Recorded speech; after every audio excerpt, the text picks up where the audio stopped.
আপনি কখনো জীবনে সূর্যোদয় দেখেছেন? কত প্রশান্তিদায়ক, কত শক্তিদায়ক হয়। মনের মধ্যে যেন একটা নতুন প্রেরণা দান করে, একটা নতুন উৎসাহ। কিন্তু যদি আপনি উঠতে দেরি করেন, তাহলে আপনি এই সূর্যোদয় দেখতেই পাবেন না। ঠিক এরকমই হয় আমাদের জীবনেও। সুযোগ সূর্যোদয়ের মতো। যদি আপনি আপনার জীবনে দরকারের চেয়ে বেশি অপেক্ষা করেন এই সুযোগের সদ্ব্যবহার করতে, তাহলে এই সুযোগ আপনার অপেক্ষা কখনোই করবে না, তা চলে যাবে। সেই জন্য এদের সামলে রাখুন। সঠিক সময় আসলে এই সুযোগের সদ্ব্যবহার করুন, নিজের কর্মকে সম্পূর্ণরূপে সার্থক করুন। এটাকে এক মুহূর্তের মতো দেখুন। যদি এরকম করেন, তাহলে জীবনও সূর্যোদয়ের মতোই হবে। এতে সন্তুষ্টি থাকবে, গৌরব থাকবে, আর থাকবে শান্তি। রাধা রাধা। আমরা জীবনে এমন অনেক মানুষকে চিনি যারা অত্যন্ত শক্তিশালী, নিজের পরীক্ষা দিতে কখনো পিছপা হন না, খুব কঠোর হন, আত্মপ্রত্যয়ী হন, কিন্তু তাও তারা সাফল্য পান না। কেন? কি কারণ হতে পারে এর? লৌহ মানবের মতো ব্যক্তিত্বের অধিকারী হওয়া সত্ত্বেও তারা সফলতা কেন লাভ করেন না? এবার এটার উত্তর তাদের ব্যক্তিত্বের মধ্যেই লুকিয়ে রয়েছে। লৌহ মানব, লোহা। আপনি কখনো লোহাকে দেখে থাকবেন, অত্যন্ত শক্তিশালী, অত্যন্ত কঠিন, কিন্তু শুধু তখনই যখন সেটা শান্ত থাকে, শীতল থাকে। তাকে উত্তপ্ত করুন, তা আর কঠিন থাকবে না। তার উপরে এক আঘাত করুন, চিনতে শিখুন সেই চিন্তাগুলো যা ক্রোধ বাড়িয়ে দেয়, আর সেগুলোকে শেষ করে দিন, নয়তো সেই রাগ আপনার পতন অবশ্যই ঘটাবে। রাধা রাধা। আমরা অনেকবার লোকের থেকে এই কথা শুনেছি, জীবনে যখনই ধন অর্জন করবে বাঁচিয়ে রাখবে। কি হয়, কঠিন পরিস্থিতিতে আপনার খারাপ সময় তা আপনার কাজে আসে। কিন্তু এই কথা কি 100% সত্যি? ভাবুন, এই সমস্ত ধন যে আপনি অর্জন করেছেন, তা কি আপনাকে সুস্বাস্থ্য দিতে পারবে? এই সমস্ত ধন কি আপনাকে সুখ এনে দিতে পারবে? পারবে না, তাই না? চলুন আমি আপনাকে একটা কথা বলি। পরমেশ্বর, ঈশ্বর, যদি এই ঈশ্বরের ওপর আপনি বিশ্বাস রাখেন, সর্বদাই ভালো কাজ করেন, সবার মধ্যে প্রেম ছড়িয়ে দেন, আর সবার জন্য শুধু ও শুধুমাত্র শুভকামনা করেন, তাহলে আপনার সাথে কখনো কোনো খারাপ হতে পারে না। তাই সময় বদলান, সময় বদলানোর উপকরণ নয়। আর ভালোবেসে বলুন রাধা রাধা। অনেকবার আমাদের দৃষ্টিভঙ্গি এমন হয়ে থাকে যে আমাদের আসল সত্যের থেকে অনেকটা দূরে নিয়ে যায়। আমরা যেরকম দেখি সেরকম সবসময় হয় না। এবারে দেখুন না, আমরা মানুষেরা, আমাদের ভালো লাগে, আমরা কোথাও গেলাম, আমাদের স্বাগত জানানো হলো, আমাদের প্রশংসা করা হলো, কেউ আমাদের দিকে হাসি মুখে তাকালো, আমাদের ভালোবাসলো, আমাদের ভালো লাগে।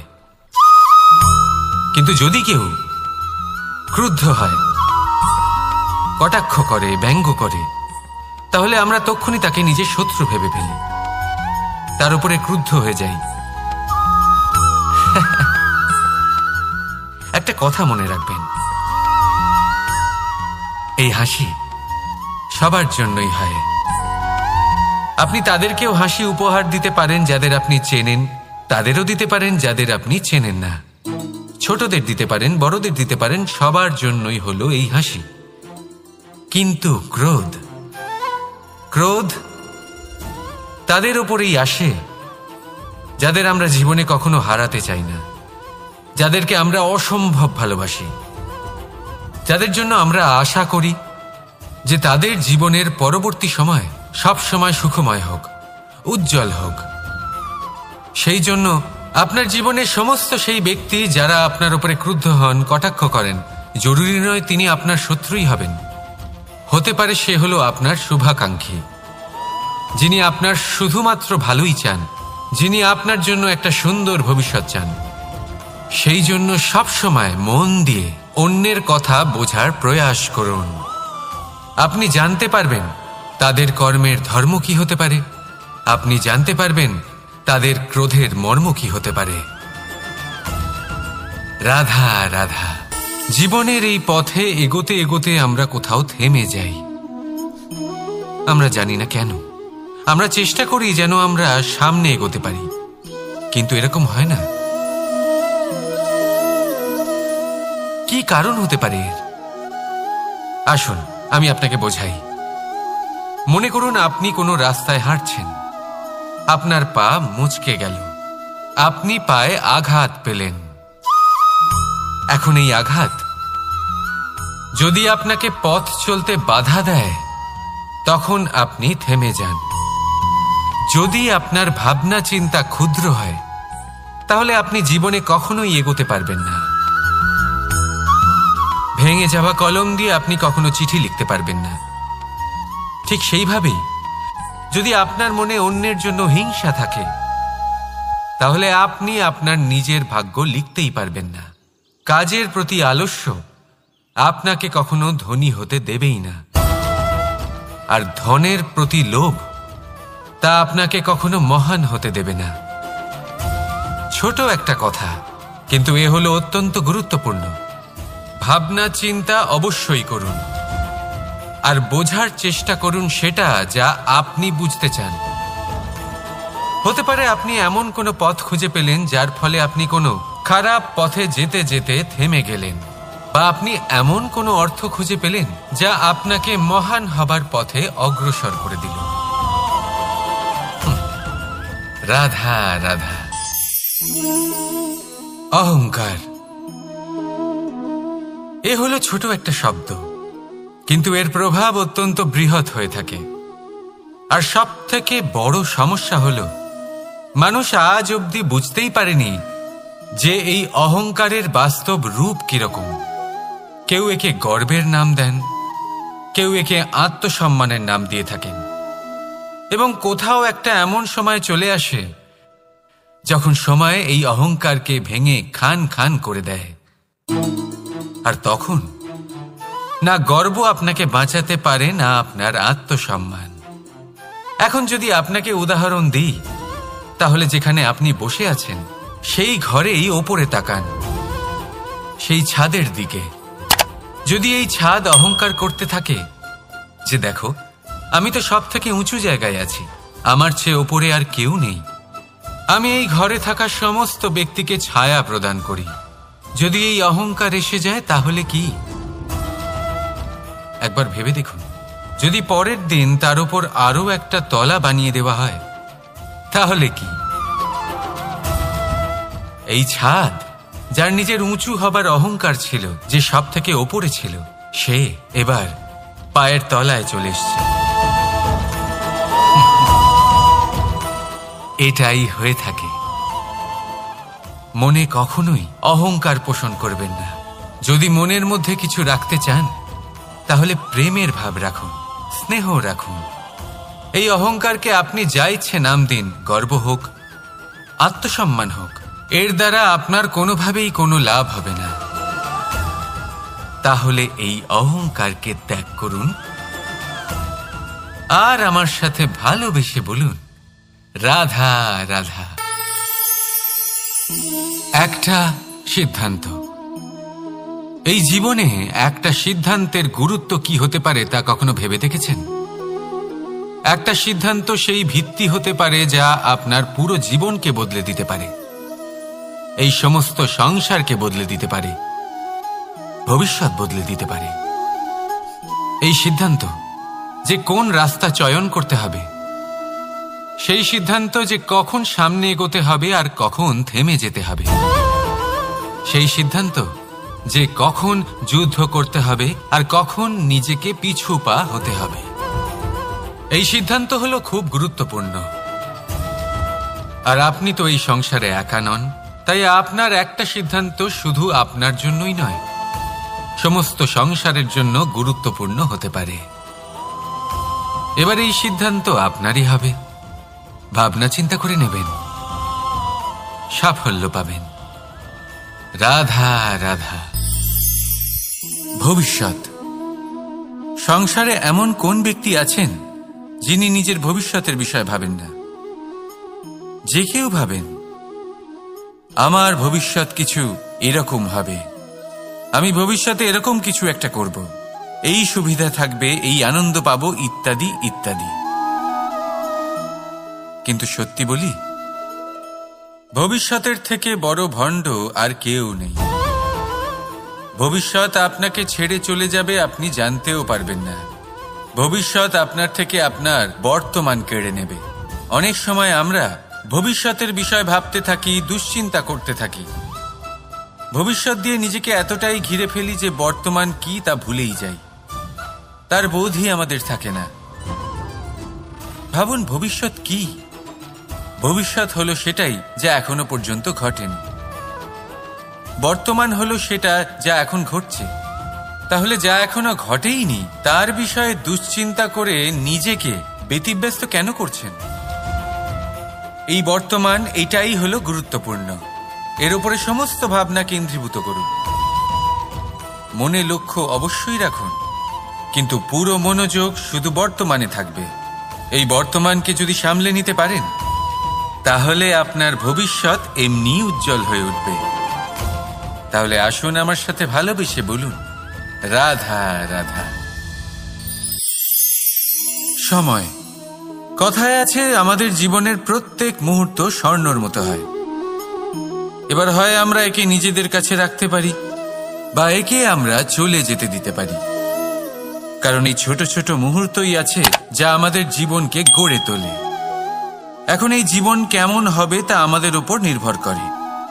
যদি আপনি একটা মুহূর্তের যত্ন না নেন, যদি আপনি এক মুহূর্ত ভালো না বাসেন, যদি আপনি এক মুহূর্ত স্নেহের আনন্দ না উপভোগ করতে পারেন, তাহলে দেখতে দেখতেই আপনার সমস্ত সময় নষ্ট হয়ে যাবে, আপনি জানতেও পারবেন না।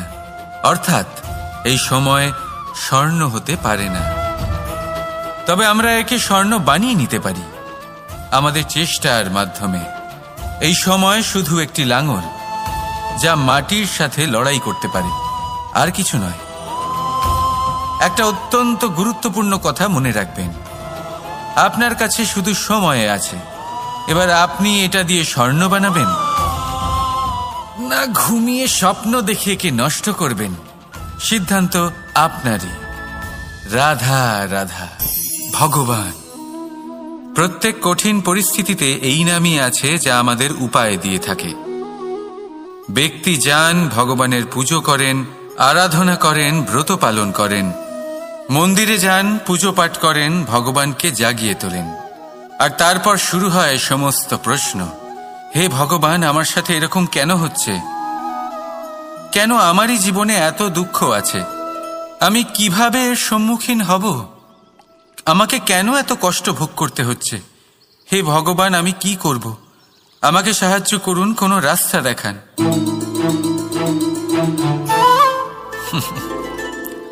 চলুন আমি আপনাকে একটা প্রশ্ন করি। মন্দিরে যাওয়ার চেষ্টা করার আগে আপনি কি জীবনে ততটা চেষ্টা করেছেন যতটা সেই সমস্যাকে দূর করার জন্য দরকার ছিল? দ্বিতীয় প্রশ্ন, ভগবানকে জাগানোর পূর্বে আপনি কি নিজেকে জাগিয়ে তুলেছেন? আপনি কি আলস্য ত্যাগ করেছেন? তৃতীয় প্রশ্ন, ভগবানকে জিজ্ঞাসা করার আগে আপনি কি নিজেকে জিজ্ঞাসা করেছেন যে আমি কেন এত অসফল হচ্ছি? যদি না করে থাকেন তাহলে সবার আগে এটা করুন। আপনি সমস্ত প্রশ্নের উত্তর পাবেন, সমস্ত বিপদের পরিত্রাণ পাবেন। অন্য কোথাও নয়, নিজের ভেতরে তাকিয়ে দেখুন।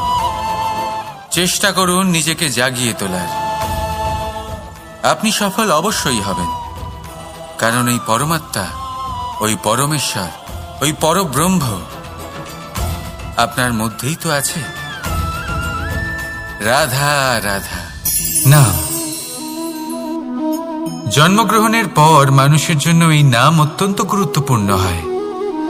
মাতা, পিতা, পুরোহিত সকলেই সেই অক্ষর খুঁজতে শুরু করেন যা দিয়ে আপনার নাম শুরু হবে। কিন্তু নাম আর রাশি এক হয়ে গেলেই কি সব কিছু ঠিক হয়ে যায়? কখনোই নয়, কারণ আপনার কর্মই হলো সব থেকে গুরুত্বপূর্ণ, আর কিছুই নয়। দেখুন, এই নিয়তিও আপনার কর্ম অনুযায়ী আপনার ভবিষ্যৎ সুনিশ্চিত করে। যদি আপনাকে উদাহরণ দিই তাহলে ভাবুন, একদিকে ছিলেন রাম আর অন্যদিকে রাবণ। দুজনেরই নাম শুরু হয় র দিয়ে, কিন্তু একজন পেলেন এক ভয়ানক পরিণতি আর অন্যজন সমগ্র সংসারের মনে চিরস্মরণীয় হলেন। তাহলে মনে রাখবেন, নাম নয়, কর্মই হলো শ্রেষ্ঠ। আর যদি তা শ্রেষ্ঠ হয় তাহলে আপনার নাম এমন স্থানে পৌঁছবে যা সংসারের কেউ মুছে ফেলতে পারবে না। তাহলে আসুন আমার সাথে ভালোবেসে বলুন, রাধা রাধা। অনেক সময় যখন আমরা কর্ম করি, সাফল্য লাভ করি, কঠিন পরীক্ষায় উত্তীর্ণ হই, বড় কাজ করি, আমাদের মনে হয় এই সংসার আমাদের একটু প্রশংসা করুক, ভালো লাগে। অনেকবার মনে হয় এটা হলো আমাদের কর্মের ফলই বটে, আমরা আনন্দ পাই। কিন্তু যখন আমরা এই প্রশংসা পাই না, তখন কি হয়? আমরা দুঃখী হয়ে যাই, ভেঙে পড়ি। মনে হয় যেন আমার জন্য কেউ চিন্তাই করে না। এমন মনে হয় যেন আমাদের আনন্দে অন্য কেউ আনন্দই পায় না। অনেক রকম ভাবনা আসে। কিন্তু আমি আপনাকে একটা প্রশ্ন করতে চাই, আপনি যে কাজই করেন না কেন, যে কর্মই করেন না কেন, তা কি শুধুমাত্র প্রশংসার জন্য করেন? যদি এরকম হয়ে থাকে তাহলে সেই ভাবনা এক্ষুনি ত্যাগ করুন, কারণ এই প্রকৃতি আমাদের অন্য শিক্ষা দেয়।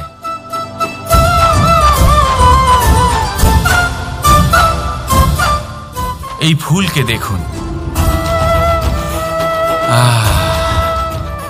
এই যে ফুলের সুবাস, যা আমার মনকে উচ্ছ্বসিত করে তোলে, মনে শক্তির সঞ্চার করে, এই সুগন্ধ। কিন্তু ভেবে দেখুন, ফুলের কিন্তু এই কাজ করার জন্য কোনো প্রশংসারই প্রয়োজন হয় না। এটাই হলো প্রকৃতির শিক্ষা।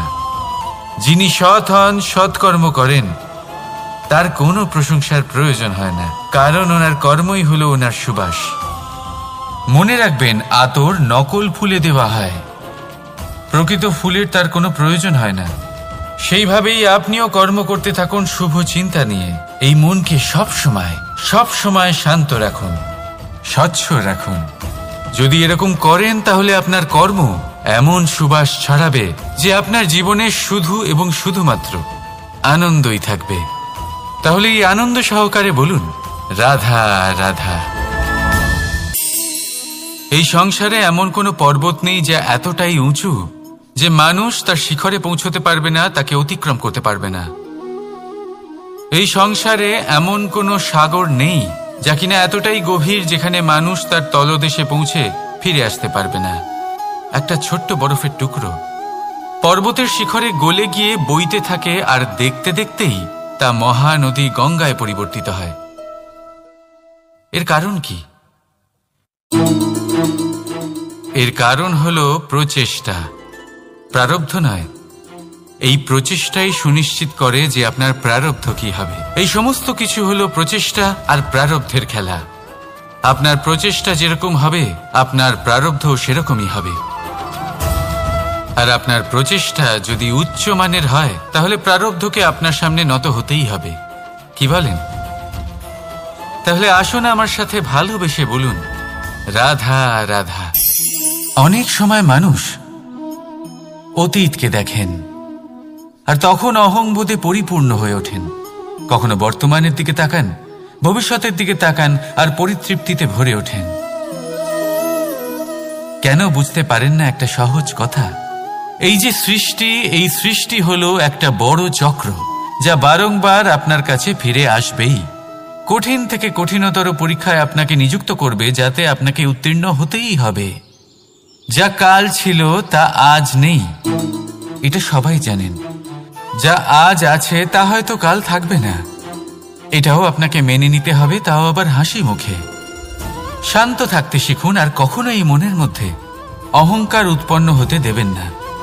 হতে শিখুন সেই হিমবাহের মতো। হয়তো এই জন্যই এত শীতল থাকে, কারণ ও জানে গতকালও জল রূপে ছিল, আজ বরফ রূপে হয়তো আছে, কিন্তু কাল পুনরায় সে জলেই পরিণত হবে। নিজেকে শান্ত রাখুন। হয়তো আজ আপনি সাফল্যের শিখরে আছেন, হয়তো বা নেই। আপনাকে প্রত্যেক দিন অবশ্যই দেখতে হবে। শুধু নিরন্তর প্রচেষ্টা করতে থাকুন, প্রত্যেক পরিস্থিতির জন্য তৈরি থাকুন, আর একে ভারসাম্যে রাখতে শিখুন। আপনার কাল হোক, আজ হোক বা আগামীকাল, আপনার ভালো দিন হোক বা খারাপ দিন, সব পবিত্র হয়ে যাবে। তাহলে আসুন আর আমার সাথে ভালোবেসে বলুন, রাধা রাধা। দোল উৎসবে এই সমগ্র সংসার রং নিয়ে খেলা করে, কিন্তু এই রঙের সারমর্ম এই সংসার কি জানে? কখনো দেখেছেন একটা চিন্তিত মুখ শুধুমাত্র রঙের স্পর্শ পেয়ে আনন্দিত হয়ে ওঠে? দোলে আমরা কি করি? পুরাতনকে ত্যাগ করি আর নতুনকে স্বাগত জানাই। শিশিরকে বিদায় জানিয়ে এক নতুন ঋতুকে আগমন জানাই। দুশ্চিন্তা দূর করে আসার নতুন রঙে রঙিন হয়ে ওঠা, নিজেকে আনন্দিত করা, এটাই তো হলো দোল। এবার দোলের একটা ব্যাপার আছে, দুটো রঙে একসাথে রঙিন হওয়া যায় না। একটা রং উঠলে তবেই আরেকটা রং লাগা সম্ভব। আরও একটা প্রশ্নও রয়েছে, কোন রংকে তুলে দিয়ে কোন রং মাখানো যেতে পারে? যদি আপনাকে উদাহরণ দিই, লোভের এই রং, তা যতক্ষণ লেগে থাকবে আনন্দের রং লাগতে পারবে না। যা হয়েছিল দ্বারকাবাসী এবং সামন্তক মণির মধ্যে। ভ্রান্তির রং যতক্ষণ লেগে থাকবে সত্যের রং লাগতে পারবে না, যা হয়েছে রুক্মিণীর সাথে। আর হিংসার এই রং যতক্ষণ লেগে থাকবে প্রেমের রং ততক্ষণ লাগতেই পারবে না, যা হয় আপনার আমার সবার সাথে। তাহলে আসুন একসাথে মিলে দোল পালন করি এবং সবকিছুর উপরে বিজয় লাভ করি। অন্ধকারের স্থানে আলোর, ভ্রান্তির স্থানে সত্যের, হিংসার স্থানে প্রেমের, আর লোভের স্থানে আনন্দের এই সুন্দর রং মাখাই। শত্রুতা, ঘৃণা, হিংসা, এই সব কিছু ত্যাগ করি আর সকলের সখা হয়ে উঠি। আর ভালোবেসে বলি, শুভ দোল। হ্যাঁ, ওটা তো আমরা অবশ্যই বলবো, রাধা রাধা। সংসারে অনেক সময় এরকম হয় যে আমরা খুব সমস্যায় থাকি, খুব বিপদের মধ্যে থাকি, আর সেই সমস্ত মানুষ যারা আমাদের কাছের মানুষ, আমাদের আপনজন, তারা আমাদের ত্যাগ করে চলে যান। আমরা এই সময় দুঃখ পাই, নিরাশ হয়ে পড়ি এবং একা একাই সেই সমস্যাকেও কাটিয়ে উঠি। এবার পরিস্থিতি যেমন খুশি হোক না কেন, সেই সব মানুষ যারা এমন সময় আপনাকে ত্যাগ করেছেন, তাদের প্রতি ক্রুদ্ধ হওয়া, অভিমান করা, এটা অনুচিত। আমি বলবো তাদের প্রতি কৃতজ্ঞ থাকুন।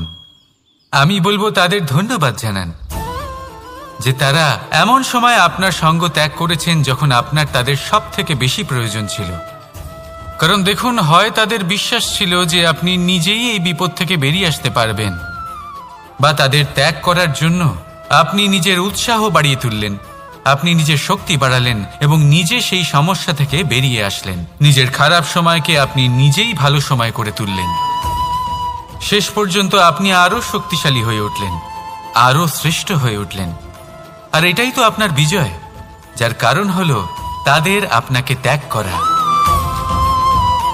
তাহলে তাদের ধন্যবাদ জানান আর আমার সাথে ভালোবেসে বলুন, রাধা রাধা।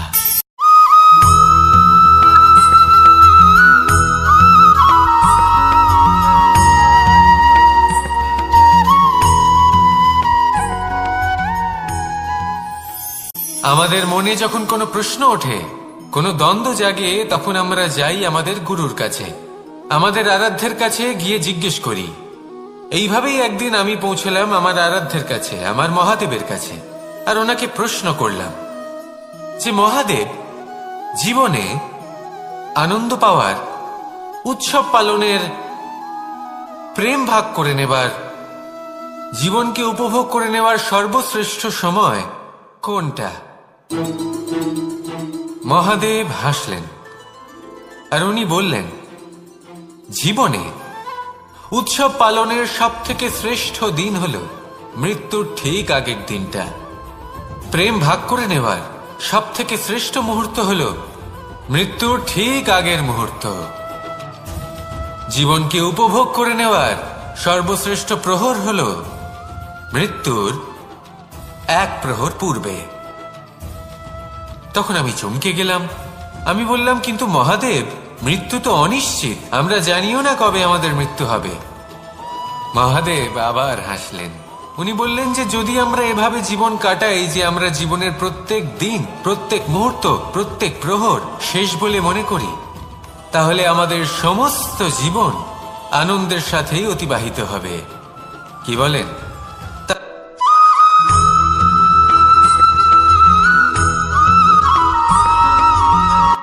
সংসারে আমাদের জীবনে যখন কোনো সুখ বা দুঃখ আসে, তার জন্য আমরা কাউকে না কাউকে অবশ্যই দায়ী করে থাকি, তাই না? এই ব্যক্তি আমাদের সাথে এরকম কাজ করেছেন, তাই আমার সাথে এমন হলো। ওই ব্যক্তি যদি এমনটা না করতেন, তাহলে আজ আমি ওই স্থানে পৌঁছতে পারতাম। সবই আপনার দৃষ্টিভঙ্গির ওপর নির্ভরশীল, আর যদি আপনার দৃষ্টিভঙ্গি এমন হয়, তাহলে তা অনুচিত। সত্যি কথা বলতে, এই সংসারে ভিন্ন ভিন্ন ধরনের মানুষ আছে। এটা আপনার উপর নির্ভর করছে কিভাবে তাদের স্বাগত জানাবেন। একবার ভাবুন, আমি আমার দুটো হাত সামনে নিয়ে এলাম, দুটো মুঠো খুলে দিলাম। দুই প্রকারের মানুষ আসবেন, কিছু না কিছু দিয়ে যাবেন। এই মুঠো যদি আমি বন্ধ করে দিই, তাহলে না কেউ আমাকে কিছু দিতে পারবে, না আমার কিছু যাবে আসবে। নিশ্চয়ই বুঝতে পারছেন এই দুই ধরনের ব্যক্তি কারা এবং তারা কি দিয়ে যান। আমি যদি নিজের মুঠো খুলে দিই, তাহলে কিছু ভালো মানুষ আসবেন, আমাকে আনন্দ, সন্তুষ্টি, জ্ঞান প্রদান করে যাবেন, ভালো অভিজ্ঞতা দিয়ে যাবেন। কোনো খারাপ ব্যক্তি যদি আসেন, তাহলে তিনিও খারাপ অভিজ্ঞতা দেবেন, যার থেকে আমি শিক্ষা লাভ করব। এই সব কিছু আমি লাভ করতে পারি। মুঠো যদি বন্ধ করে রাখি, তাহলে আমি কিছুই পাবো না। দেখুন, এই সংসারে প্রত্যেকের জীবনে এইরকম। প্রত্যেকের জীবনে সবকিছুই আছে, ভালো খারাপ দুই মানুষই আছে, ভালো অভিজ্ঞতা আছে, খারাপ অভিজ্ঞতা আছে। নির্ভর করছে আপনার উপর যে আপনি কি করবেন, এনাদের স্বাগত কিভাবে জানাবেন, কার থেকে কি বুঝবেন, কি শিখতে পারবেন, আর কোন দৃষ্টিভঙ্গি নিয়ে অগ্রসর হবেন। এটাই নির্ধারণ করবে যে আপনার জীবন কেমন হবে। আসুন আমার সাথে ভালোবেসে বলুন, রাধা রাধা।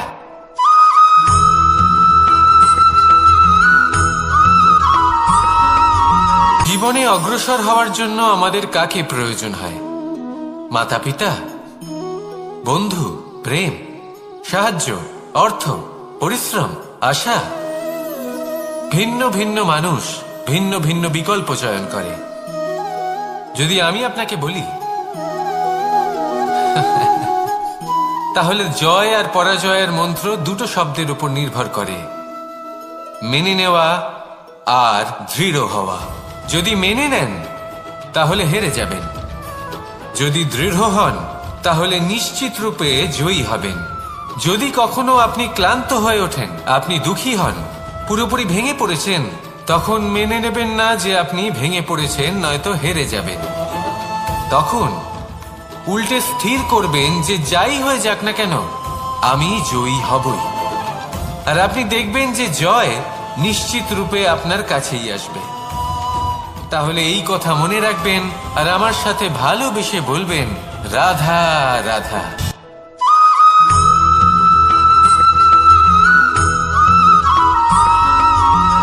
ভালো, শুধু ওনাদের কঠোর ব্যবহার দেখলে আমরা একটু ভয় পেয়ে যাই।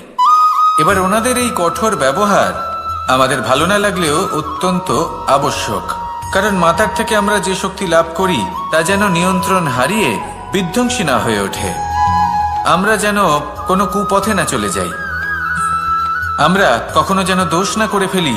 শুধু সেই জন্য পিতা এবং গুরু একটু কঠোর হয়ে ওঠেন, এবং ওনাদের এই কঠোর আচরণ ভবিষ্যতে গিয়ে আমরা অবশ্যই বুঝতে পারি। জীবনে কিছু বছর আমরা এগিয়ে যাই আর তারপর আমরা বুঝতে পারি যে বাবা এবং গুরু আমাদের যথেষ্ট ভালোবাসতেন, কিন্তু ওনাদের ভালোবাসার বহিঃপ্রকাশ আলাদা। প্রয়োজনীয় হলো এটা দেখার, এটা বোঝার যে শুরু থেকে আমাদের প্রতি ওনাদের আচরণ কেমন ছিল। ওনাদের কঠোর হওয়ার পেছনে ওনাদের ভালোবাসাটা বোঝার চেষ্টা করুন, ওনাদের চিন্তাটা বোঝার চেষ্টা করুন, ওনাদের পথপ্রদর্শনের আড়ালে আপনার ভবিষ্যতের জন্য যে পরিকল্পনা ওনারা করেছেন সেটা বোঝার চেষ্টা করুন। তখন আপনারা বুঝতে পারবেন ওনাদের ভালোবাসাকে। আপনার মনের মধ্যে আপনা থেকেই ওনাদের প্রতি সম্মান জেগে উঠবে। নিজের পিতা এবং নিজের গুরু এই দুজনের প্রতি কৃতজ্ঞতা প্রকাশ করুন আর আমার সাথে ভালোবেসে বলুন, রাধা রাধা।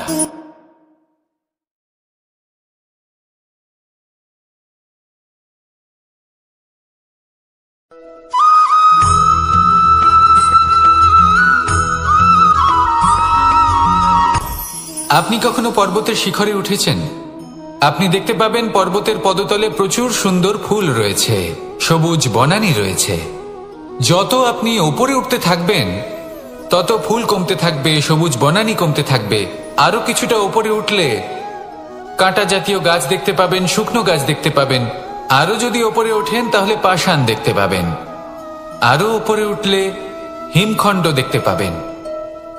এই যে পর্বত, তা মনুষ্য জীবনের সবথেকে উত্তম উদাহরণ।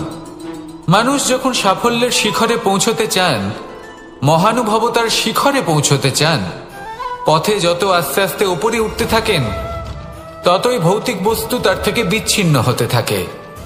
যদি তিনি সেই ভৌতিক বস্তুগুলি ত্যাগ না করতে পারেন তাহলে কখনোই সেই স্থানে পৌঁছতে পারবেন না।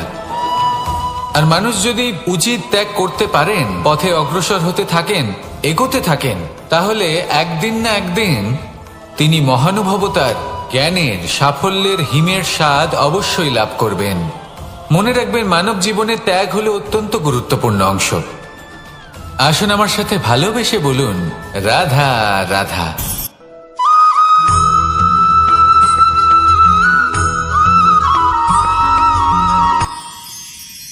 মানুষ তার জীবনে দুই ধরনের পরিস্থিতিকে খুব ভয় পায়।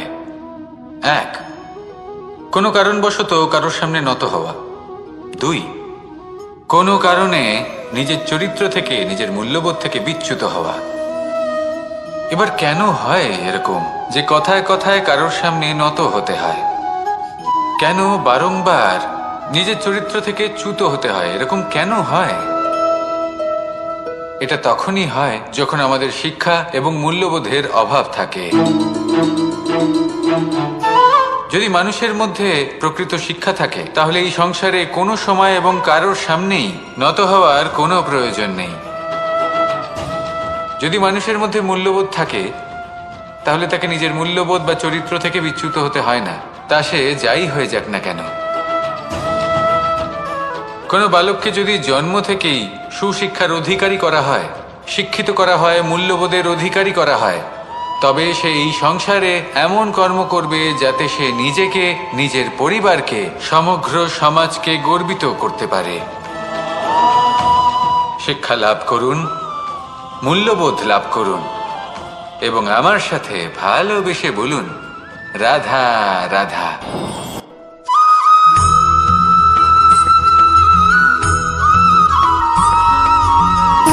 সুখ, দুঃখ এবং শক্তি, এই তিন হলো এই সংসারের ত্রিদেবের মতো।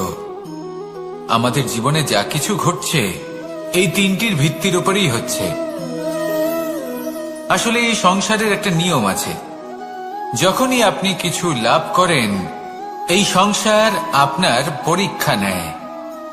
এটা জানার জন্য আপনার পরীক্ষা নেয় যে আপনি যা কিছুই লাভ করেছেন আপনি কি আদৌ সেটার যোগ্য কিনা। ঠিক সেইভাবেই এই সুখ, দুঃখ এবং শক্তি আপনার পরীক্ষা নিয়ে থাকে। যখন সুখ আসে তখন সে আপনার পরীক্ষা নেয় যে আপনার মধ্যে অহংবোধ জাগ্রত হয়নি তো। যদি অহংবোধ চলে আসে তাহলে সুখ সেখানেই সঙ্গ ত্যাগ করে। দুঃখ আপনার ধৈর্যের পরীক্ষা নিতে থাকে, আর যদি আপনার মধ্যে ধৈর্য না থাকে তাহলে এটা আপনাকে আরো বেশি দুঃখের গভীর অন্ধকারে ঠেলে দেবে। সেখানে শক্তি পরীক্ষা নেয় আপনার বিনম্রতার। যদি আপনি বিনম্র না হন তাহলে হয় এই শক্তি আপনার সঙ্গ ত্যাগ করবে, নয় এই শক্তি বিনম্রতার অভাবে আপনার পতনের কারণ হতে পারে। এই সংসারে যে কোনো ব্যক্তি যিনি এই পরীক্ষায় উত্তীর্ণ হয়ে থাকেন, এই জীবনে তিনি সাফল্য লাভ করেন। আসুন আমার সাথে ভালোবেসে বলুন, রাধা রাধা।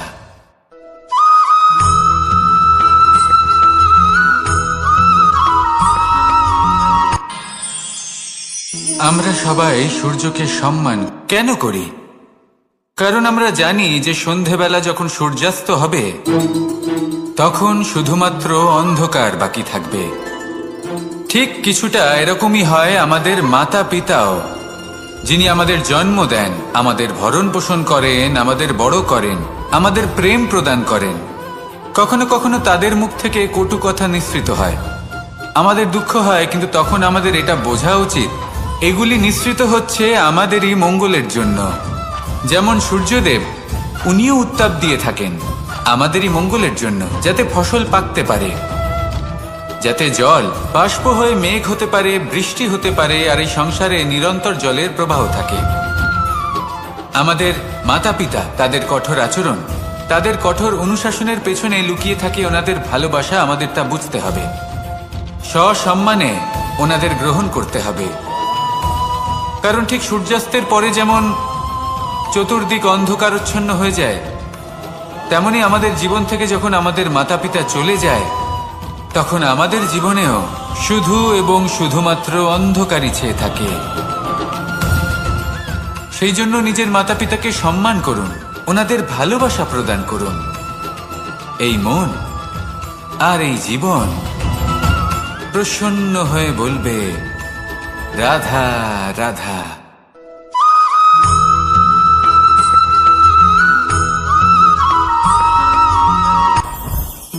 জীবনে কিছু শেখা অত্যন্ত গুরুত্বপূর্ণ।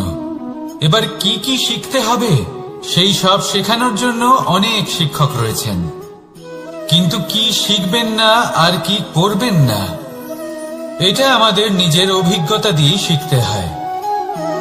কিন্তু তার মানে এটা নয় যে যদি আপনাকে শিখতে হয় যে আগুনের তাপ কতটা, আপনাকে আগুনের মধ্যে হাত দিতে হবে।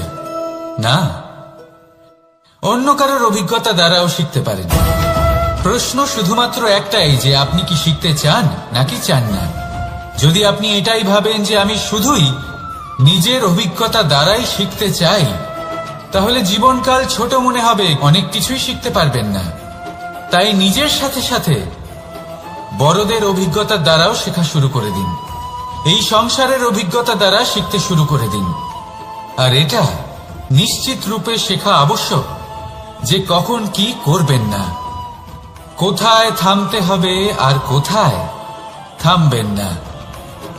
তাহলে আসুন আর আমার সাথে ভালোবেসে বলুন, রাধা রাধা।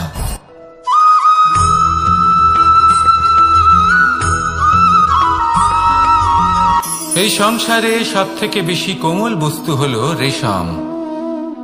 এই রেশম এতটাই কোমল হয় যে এর পুরো একটা থান শুধুমাত্র একটা হাতে ধরা সম্ভব। কখনো ভেবে দেখেছেন এই রেশম কিভাবে হয়? একটি কীট তার লালার দ্বারা উৎপন্ন হয়। এই কীট সেই রেশমকে পাক দিতে থাকে, পাক দিতেই থাকে, দিতেই থাকে, আর আস্তে আস্তে তার মধ্যেই জড়িয়ে পড়ে। শেষে ওর এই সুন্দর অমূল্য সৃষ্টি রেশমের এই সুতো তার নির্মাণ কার্য পূর্ণ হয়, কিন্তু তাতেই ও নিজে বন্দী হয়ে যায়। নিজেরই মায়াজালের এই বন্দী গৃহে নিজেই ফেঁসে যায়। এবার এই সুতোকে ব্যবহারযোগ্য করে তোলার জন্য এই কীটগুলিকে এই কবচের সাথেই ফুটন্ত জলে ফেলে দেওয়া হয়। এই সংসারে যদি আমাদের স্বপ্ন এই সংসারের দুঃখ হরণ করার জন্য, এই সংসারে সুখ বিতরণ করার জন্য হয়, তবেই আমাদের প্রগতি সম্ভব। যদি আমাদের এই স্বপ্ন শুধুই আমাদের এবং আমাদের স্বার্থ সিদ্ধির জন্য হয়, তাহলে এই স্বপ্ন আমাদের অন্ধ করে দেবে, আমাদের অন্ধকারের পথে নিয়ে যাবে, আর আমরাও সেই কীটের মতো হয়ে যাব। নিজেদেরই মায়াজালে আমরা নিজেই ফেঁসে যাব, আর শেষে আমরা যদি কিছু লাভ করি তা হবে একাকিত্ব, অন্ধকারময় মৃত্যু। তাই স্বপ্ন অবশ্যই দেখুন, কিন্তু এমনভাবে স্বপ্ন দেখবেন না যে তার এই বন্দিগৃহে আপনি নিজেই ফেঁসে গেলেন। স্বপ্ন দেখুন পরোপকারে।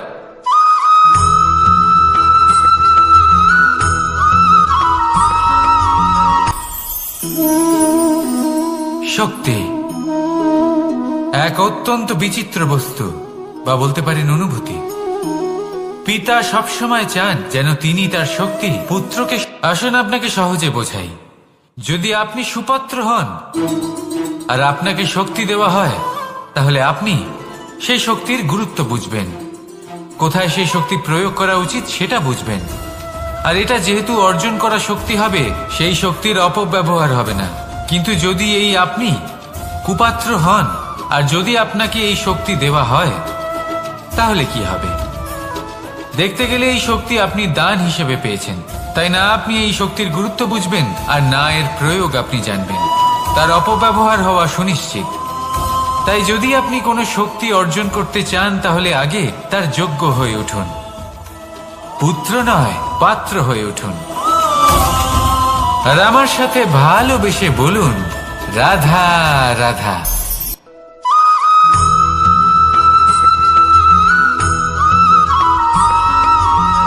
এই সংসারে প্রত্যেক মানুষ এটাই চান যে তিনি যেন ধনবান হন, আর্থিক অবস্থা তার ভালো থাকে, ওনার বাড়িতে লক্ষ্মীর আগমন হয়। কিন্তু সেটা হবে কি করে, সেটাই হলো প্রশ্ন। কেউ বলেন যে যদি পরিশ্রম করো তাহলে ধন অর্জন সম্ভব, কেউ বলেন যে যদি বিদ্যা লাভ হয় তবেই ধন অর্জন সম্ভব, কেউ বলেন যে যদি বলশালী হও তবেই সম্পন্ন থাকবে। ভালো কথা, যদি তাই হয়ে থাকে, তবে দিনমজুর সারা দিন পরিশ্রম করেন, তিনি কেন ধনী হন না? অনেকজন বিদ্বান মানুষ আছেন এই সংসারে, তারা কেন ধনবান হন না? অনেক সংখ্যক বলশালী ব্যক্তি আছেন, তাদের কাছে ধন নেই কেন? তাদের কেন ধনের অভাব হয়? আবার এমনও কিছু মানুষ আছেন যারা পরিশ্রম করেন, তারা দিনমজুর, কিন্তু তারা ধন অর্জন করতে পারেন। কিছু বিদ্বান ব্যক্তি আছেন যাদের কাছে অধিক মাত্রায় ধন রয়েছে, কয়েকজন বলশালী ব্যক্তি রয়েছেন যাদের কাছে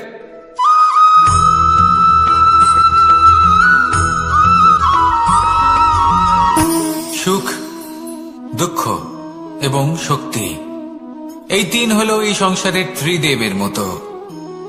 আমাদের জীবনে যা কিছু ঘটছে এই তিনটির ভিত্তির উপরেই হচ্ছে।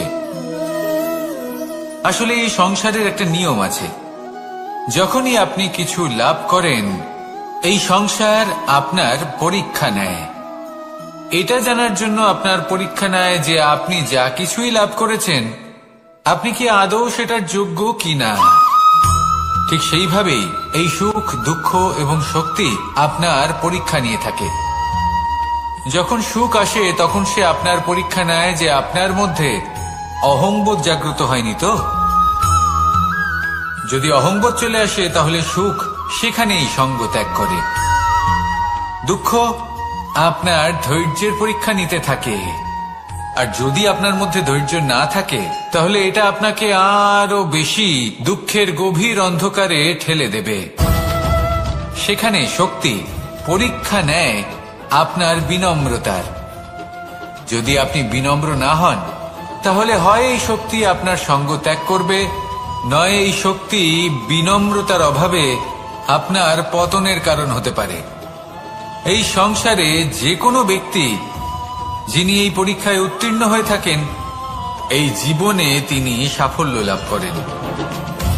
আসুন আমার সাথে ভালোবেসে বলুন, রাধা রাধা।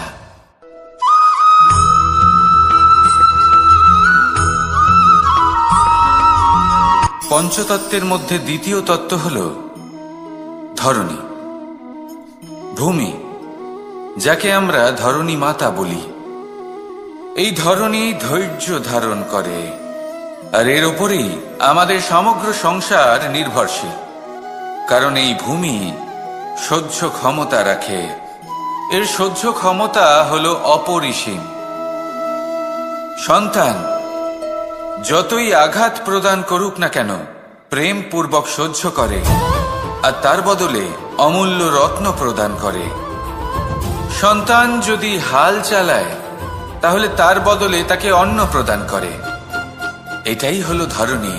এবার এর থেকে আমরা কি শিক্ষা পেতে পারি?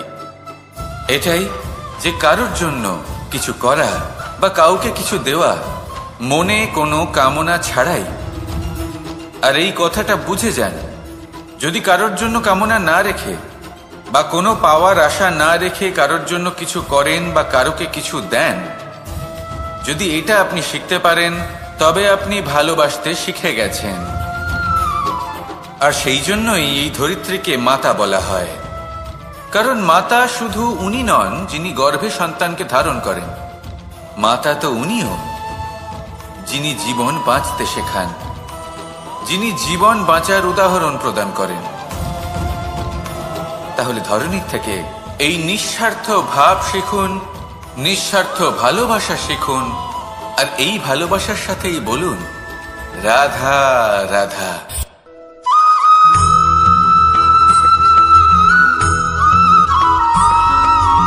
মানুষ জন্মগ্রহণ করে, তার সাথে ভয়েরও জন্ম হয়। ছোটবেলা থেকেই আমাদের মনে কোনো না কোনো প্রকারের ভয় থেকেই যায়।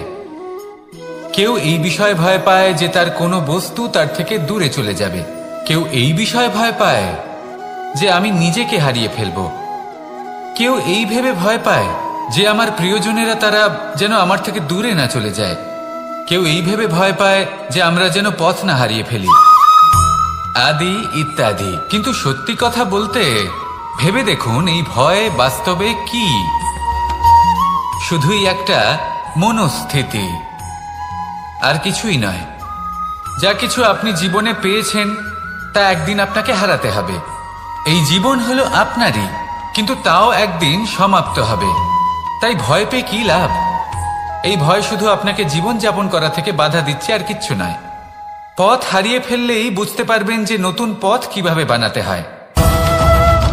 কিছু মানুষকে জীবন থেকে হারালে তবেই আপনি বুঝবেন যে আপনার আপনজনকে।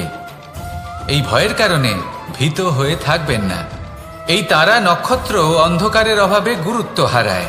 শিবকেও মহাদেব হওয়ার জন্য বিষ পান করতে হয়েছিল। প্রত্যেক পরিস্থিতি, প্রত্যেক সাফল্য আপনার পরীক্ষা নেবে, তাতে উত্তীর্ণ হওয়া হলো আপনার কর্ম। যখনই আপনি ভয় পাবেন বা সংকটের সম্মুখীন হবেন, তখন সাহসের সাথে তার সম্মুখীন হন। মনে রাখবেন, যে সম্মুখীন হতে জানে সাফল্য তার সাথে সবসময় থাকে।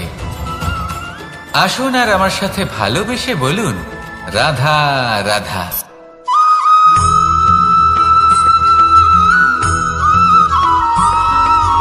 জীবনে অগ্রসর হওয়ার জন্য আমাদের কাকে প্রয়োজন হয়? মাতা পিতা, বন্ধু, প্রেম, সাহায্য, অর্থ, পরিশ্রম, আশা।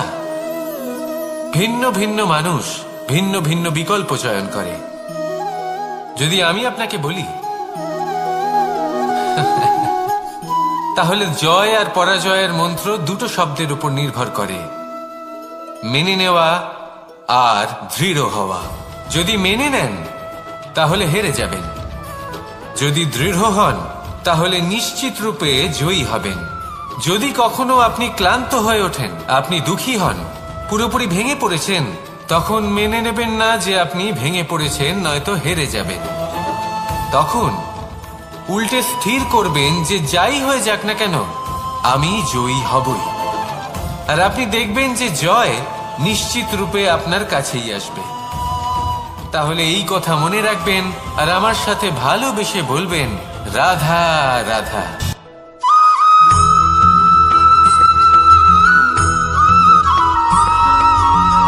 এই সংসারে কোনো বস্তু হোক বা ব্যক্তি হোক, তার একার গুরুত্ব কিন্তু খুব বেশি নয়। একটা উদাহরণ হিসেবে বৃষ্টির ফোঁটাকে ভেবে দেখুন। যদি একটি বৃষ্টির ফোঁটা হয় তাহলে তার খুব বেশি গুরুত্ব থাকে না, কিন্তু যখন সহস্র বৃষ্টির ফোঁটা মেঘের মধ্যে দিয়ে ঝরে পড়ে তখন সেটা বর্ষার রূপ ধারণ করে। সেই বর্ষা যা এই প্রকৃতিকে শান্ত করে। সেইভাবেই পাথরের ছোট টুকরো তার খুব বেশি গুরুত্ব থাকে না, কিন্তু যখন অসংখ্য পাথরের টুকরো একত্রিত হয় তখন তা পর্বতের আকার ধারণ করে।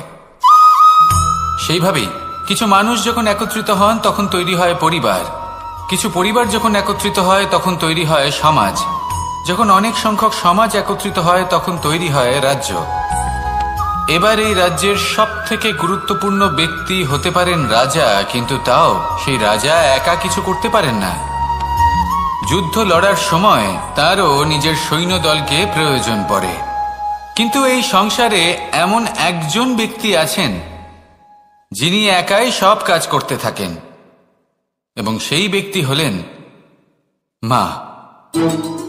আমাদের জীবনে একজন পিতার ভূমিকা কিন্তু নিঃসন্দেহে অমূল্য, কিন্তু আমাদের সকলের জীবনে যে ভূমিকা একজন মায়ের তা অন্য কারোর থাকে না। একজন মা একাই সন্তানকে বড় করতে পারেন, সংস্কারী করে তুলতে পারেন, তার জন্য পরিশ্রম করেন। আর এত কিছু কাজ করার পরেও তার কাজের জন্য তিনি প্রশংসা অবশ্য পান না। উল্টে যদি সেই সন্তান অনুচিত পথে চালিত হয়, অনুচিত কর্ম করে, তখন সেই মাকেই অপবাদের পাত্র হয়ে উঠতে হয়। আমাদের জীবনে মায়ের যোগদান কতটা সেটা বুঝুন। আপনাকে বড় করে তোলার জন্য উনি কতটা পরিশ্রম করেছেন সেটা বুঝুন। আজ থেকে, এখন থেকে, এই মুহূর্ত থেকে মাকে সম্মান করতে শিখুন। যখন সময় পাবেন, যখন সুযোগ হবে, তখন তার প্রশংসা করুন, ওনারও ভালো লাগবে। আর মায়ের এই মমতার জন্য, তার এই ভূমিকার জন্য আসুন সবাই মিলে আমরা তাকে প্রণাম করি, আর সকলে মিলে ভালোবেসে বলি, রাধা রাধা।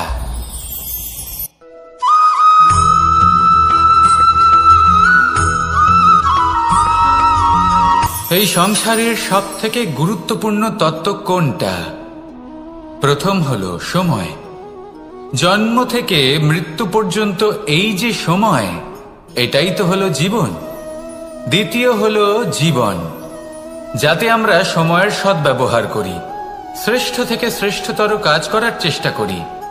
বহু বছরের এই পরম্পরা, এই সংস্কৃতিকে এগিয়ে নিয়ে যাওয়ার চেষ্টা করি। এই সংসারে আমরা অংশগ্রহণ করতে চেষ্টা করি। তৃতীয় হলো ধন, সেই ধন যা প্রত্যেক ব্যক্তি অর্জন করতে চেষ্টা করেন। এবার এই তিনটি তত্ত্বের মধ্যে একটা সামঞ্জস্য আছে, সমান ব্যাপার আছে, সে ধনই হোক বা সময় হোক বা হোক জীবন। আর সেই সমান ব্যাপার হলো যে যদি আপনি এটা গণনা করতে থাকেন তাহলে তা কমতে থাকে, যদি আপনি এটা ব্যবহার করেন তাহলে তা বাড়তে থাকে। একে সংগঠিত করে রাখতে চেষ্টা করলে এ হাত থেকে ফসকে যায়, কিন্তু যদি আপনি একে সামলে রাখতে শিখে যান তাহলে এমন কাজ করবেন যাতে সংসারের সাথে সাথে পরবর্তী প্রজন্ম লাভবান হবে। যদি কিছু শিখতে চান তাহলে সামলাতে শিখুন, গণনা করা বা সংগঠিত করা নয়। আসুন আর আমার সাথে ভালোবেসে বলুন, রাধা রাধা।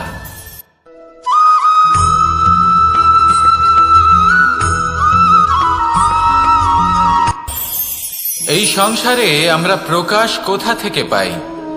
এর উত্তর বড়ই সরল। ভোরে যখন সূর্যোদয় হয় তখন প্রকাশের কিরণ আমাদের ঘরে এসে পৌঁছয়। এইভাবেই আমরা প্রকাশ লাভ করি। এবার এই প্রকাশের আলোতেই আমরা সারাদিনের কাজ সম্পন্ন করি।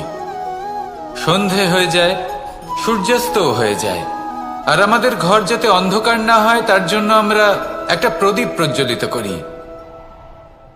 এটাই ঘটে আমাদের জীবনেও। এবার প্রবাহমান আয়ুর সাথে আমরা আমাদের অন্তরে যদি একটা প্রদীপ প্রজ্বলিত করে নিই তাহলে বিষয়টাই অন্যরকম হবে। এবার আপনি বলবেন কোন প্রকাশের কথা বলছি যা আমাদের অন্তরে জাগ্রত করা সম্ভব? আমাদের আত্মার মাঝে প্রেমের প্রকাশ জাগ্রত করার কথা বলছি। কারণ আমাদের এই জীবন এও হলো দিনের আলোর মতো। আজ প্রকাশ আছে, কিন্তু কোনোদিন অবশ্যই অস্ত হবে। কিন্তু অস্ত হবার আগে যদি আমরা আমাদের আত্মার মাঝে প্রেমের এই প্রকাশ উজ্জ্বলিত করে নিই, তাহলে আমাদের সন্ধ্যাকালও আমরা আনন্দে এবং প্রেমে যাপন করব। তাহলে আসুন আর আমার সাথে ভালোবেসে বলুন, রাধা রাধা।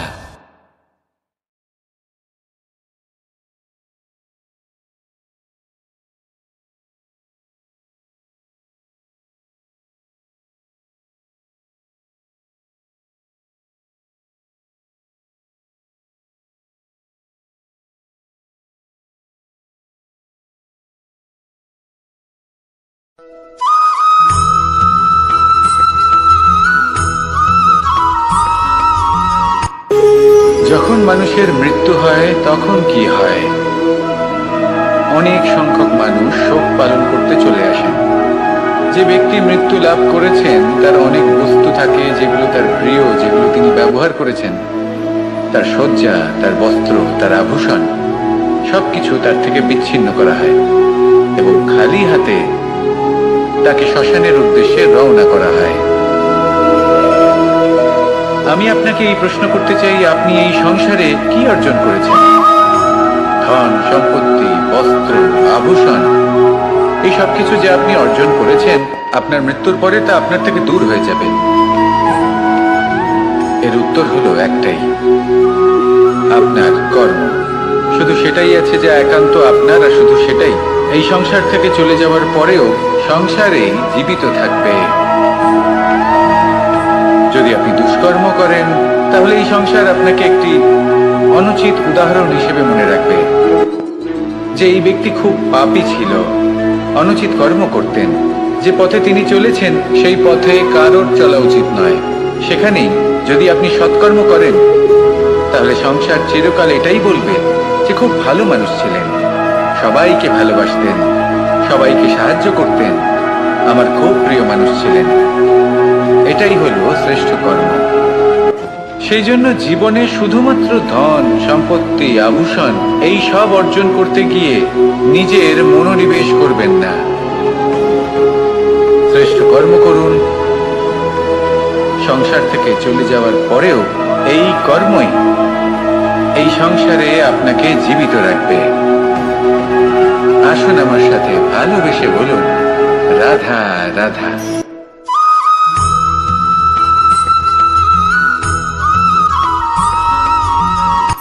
এই সংসারে সাফল্য লাভ করার জন্য জ্ঞানের প্রয়োজন হয়, পরিশ্রমের প্রয়োজন হয়, দৃঢ় নিষ্ঠার প্রয়োজন হয়, নিরন্তর চেষ্টা করা প্রয়োজনীয়। কিন্তু আরো কিছু আছে যা অত্যন্ত প্রয়োজনীয় এবং গুরুত্বপূর্ণ। তা হলো ভালো বন্ধু। তাদের থাকা অত্যন্ত প্রয়োজনীয়। যদি ভালো বন্ধু থাকে, তাহলে সময় এলে তারা ঢাল হয়ে আপনাকে সুরক্ষা করবেন। সময় এলে অস্ত্রের মতো শত্রুকে সংহারও করবেন। যদি তিনি জ্ঞানী হন, তাদের মধ্যে সদ্গুণ থাকে, তাহলে এই সব গুণ আপনার মধ্যেও প্রবেশ করবে। তাহলে সাফল্যের জন্য ভালো বন্ধু পাওয়া অত্যন্ত প্রয়োজনীয়। কিন্তু শুধু বন্ধু কেন, ভালো শত্রুও থাকা প্রয়োজনীয়। এবার আপনি ভাববেন, আমি কি বললাম? যদি আপনার জীবনেও ভালো অর্থাৎ শক্তিশালী শত্রু থাকে, তাহলে আপনিও শক্তিশালী হতে থাকবেন। এই শত্রু আপনাকে প্রেরিত করবে আরো বেশি শক্তিশালী হয়ে ওঠার।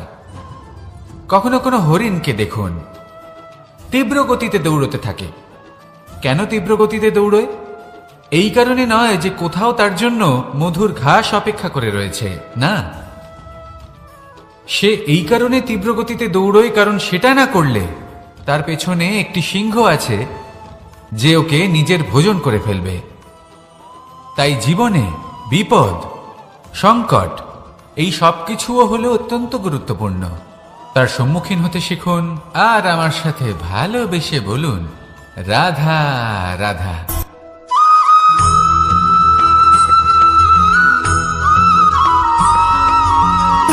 সুখ, দুঃখ এবং শক্তি এই তিন হলো এই সংসারের ত্রিদেবের মতো।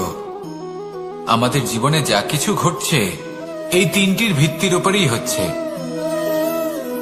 আসলে এই সংসারের একটা নিয়ম আছে, যখনই আপনি কিছু লাভ করেন এই সংসার আপনার পরীক্ষা নেয়। এটা জানার জন্য আপনার পরীক্ষা নেয় যে আপনি যা কিছুই লাভ করেছেন আপনি কি আদৌ সেটার যোগ্য কিনা। ঠিক সেইভাবেই এই সুখ, দুঃখ এবং শক্তি আপনার পরীক্ষা নিয়ে থাকে। যখন সুখ আসে তখন সে আপনার পরীক্ষা নেয় যে আপনার মধ্যে অহংবোধ জাগ্রত হয়নি তো। যদি অহংবোধ চলে আসে তাহলে সুখ সেখানেই সঙ্গ ত্যাগ করে। দুঃখ আপনার ধৈর্যের পরীক্ষা নিতে থাকে, আর যদি আপনার মধ্যে ধৈর্য না থাকে তাহলে এটা আপনাকে আরো বেশি দুঃখের গভীর অন্ধকারে ঠেলে দেবে। সেখানে শক্তি পরীক্ষা নেয় আপনার বিনম্রতার।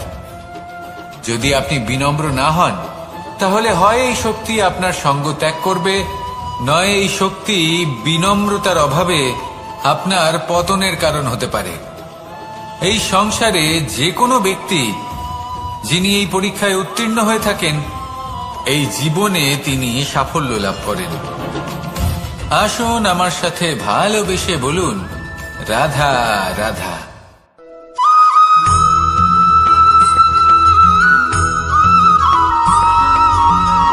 পুরুষার্থ। শাস্ত্রে 4 ধরনের পুরুষার্থের কথা বলা হয়েছে। প্রথম হলো ধর্ম। আপনি কি জানেন এই ধর্ম আসলে কি? আপনার কি মনে হয় ধর্ম আসলে কি? কোনো বিশেষ ঈশ্বরকে মানাই কি ধর্ম বলা হয়? নাকি কোনো বিশেষ রীতি পালন করাই হলো ধর্ম? নাকি কোনো বিশেষ সাহিত্যকে সর্বশ্রেষ্ঠ মনে করাই হলো ধর্ম? না, ধর্ম হলো সেটা যাকে ধারণ করা যেতে পারে, আর ধারণ শুধু সেটাই করা যায় যা পবিত্র। পবিত্র শুধু তাকেই বলা হয় যা নিঃস্বার্থ, যার মধ্যে শাসন করার কোনো ইচ্ছে নেই, যা সরলভাবেই প্রবাহমান, জল এবং বায়ুর মতো। যখন কোনো ব্যক্তি ধর্মকে ধারণ করেন এবং সেই ধর্ম সেই ব্যক্তিকে রক্ষা করে তখন তাকে ধর্ম বলা হয়। ধর্ম যা রক্ষা করে অহংকার থেকে, খারাপ চিন্তার হাত থেকে। সেই জন্য পুরুষার্থ গড়ে তোলার আগে, ধর্ম পালন করার আগে ধর্মের প্রকৃত অর্থ কি সেটা বুঝে নিন। এটা জেনে রাখুন যে সমস্ত ধর্মের আধার, সমস্ত ধর্মের ভিত শুধুমাত্র ভালোবাসা। আসুন আর এই ভালোবাসার সাথেই বলুন, রাধা রাধা।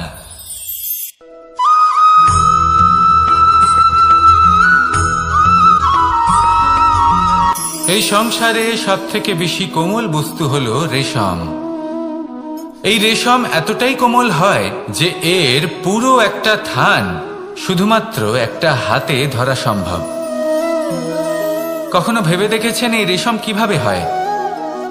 একটি কীট তার লালার দ্বারা উৎপন্ন হয়। এই কীট সেই রেশমকে পাক দিতে থাকে, পাক দিতেই থাকে, আর আস্তে আস্তে তার মধ্যেই জড়িয়ে পড়ে। শেষে ওর এই সুন্দর অমূল্য সৃষ্টি রেশমের এই সুতো তার নির্মাণ কার্য পূর্ণ হয়, কিন্তু তাতেই ও নিজে বন্দী হয়ে যায়।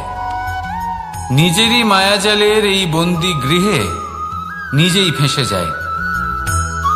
এবার এই সুতোকে ব্যবহারযোগ্য করে তোলার জন্য এই কীটগুলিকে এই কবচের সাথেই ফুটন্ত জলে ফেলে দেওয়া হয়।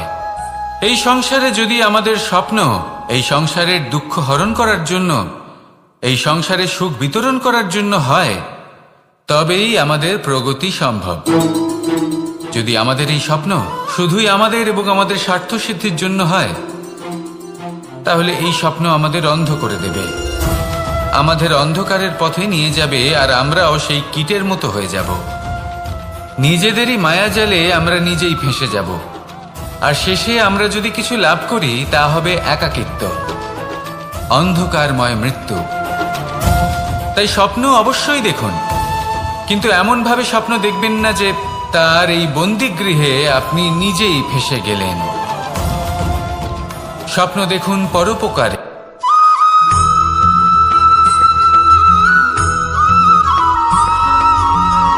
কেউ বলে জীবন খুব ক্ষণস্থায়ী, কেউ বলে জীবন হলো একটা সুন্দর স্বপ্নের মতো, আবার কেউ বলবে জীবন হলো এক কঠোর সত্য। কিন্তু জীবন আসলে কি? জীবন হলো আপনারই প্রতিবিম্ব, একটা দর্পণ। অর্থাৎ আপনি জীবনকে সেইভাবেই পাবেন যেরকম আপনি নিজেকে প্রতিপন্ন করবেন। যদি আপনি দর্পণের দিকে তাকিয়ে হাসেন, তাহলে আপনি সামনে হাসি মুখী দেখতে পাবেন। এবার যদি আপনি গম্ভীর হয়ে থাকেন, তাহলে আপনি একজন রুষ্ট ব্যক্তি দেখতে পাবেন। শেষে সবথেকে বেশি গুরুত্বপূর্ণ হলো আপনার চেষ্টা। আপনাকে সবসময় চেষ্টা করতে হবে যাতে আপনি নিজেকে প্রসন্ন এবং ইতিবাচক মনোভাবে রাখেন। এটা হলো আপনারই উত্তরদায়িত্ব, তাকে পালন করুন। এই মনকে প্রসন্ন রাখুন, এই সংসারকে সুন্দর বলে মনে হবে। আর এই মন প্রসন্ন হয়ে বলবে, রাধা রাধা।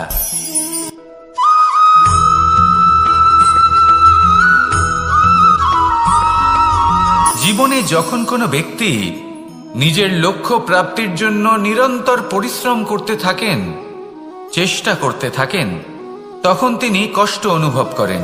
কখনো শারীরিক কষ্ট, কখনো মানসিক কষ্ট। এবার উনি এটা ভাবতে থাকেন যে আমি কি উচিত করছি নাকি অনুচিত করছি। কারণ অন্যদিকে এমন একজন ব্যক্তিও আছেন যিনি একদমই পরিশ্রম চেষ্টা করছেন না। তিনি মদিরা পান করেন, বিলাসিতায় জীবন কাটান, অলস প্রকৃতির হয়ে ওঠেন, নিদ্রাতে বিলীন হয়ে থাকেন আর ভাবেন যে তিনি সুখ লাভ করছেন। কিন্তু এরকম কেন হয়? কারণ যখন আমরা সৎ পথে থাকি, উচিত পথে চলি, লক্ষ্য প্রাপ্ত করার জন্য চেষ্টা করতে থাকি, তখন আমাদের ভেতরে থাকা নেতিবাচক শক্তি এবং পাপ এই দেহকে ত্যাগ করে দেয়। আর এই অনুভূতিটাই আমাদের দুঃখের অনুভূতি দেয়, কষ্ট দেয়। এবার সেখানে যদি আমরা কুপথে চলি, অনুচিত পথে চলতে থাকি, তাহলে আমাদের ভেতরে থাকা পুণ্য এবং ধনাত্মক শক্তি আমাদের দেহ ত্যাগ করে দেয়। আর এই অনুভূতির কারণেই আমরা সুখ অনুভব করি। কিন্তু কখনো ভাববেন যে এই সুখ বেশি সময় পর্যন্ত থাকে না। সেই জন্য সবসময় মনে রাখবেন, যদি আপনি জানেন যে এটাই আপনার লক্ষ্য, এটাই উচিত পথ, শুভ পথ, তাতে নিরন্তরভাবে এগিয়ে যেতে চেষ্টা করতে থাকুন। এই কষ্ট আপনাকে সুখের পরাকাষ্ঠায় কখন পৌঁছে দেবে তা আপনি জানতেই পারবেন না। আসুন আমার সাথে ভালোবেসে বলুন, রাধা রাধা।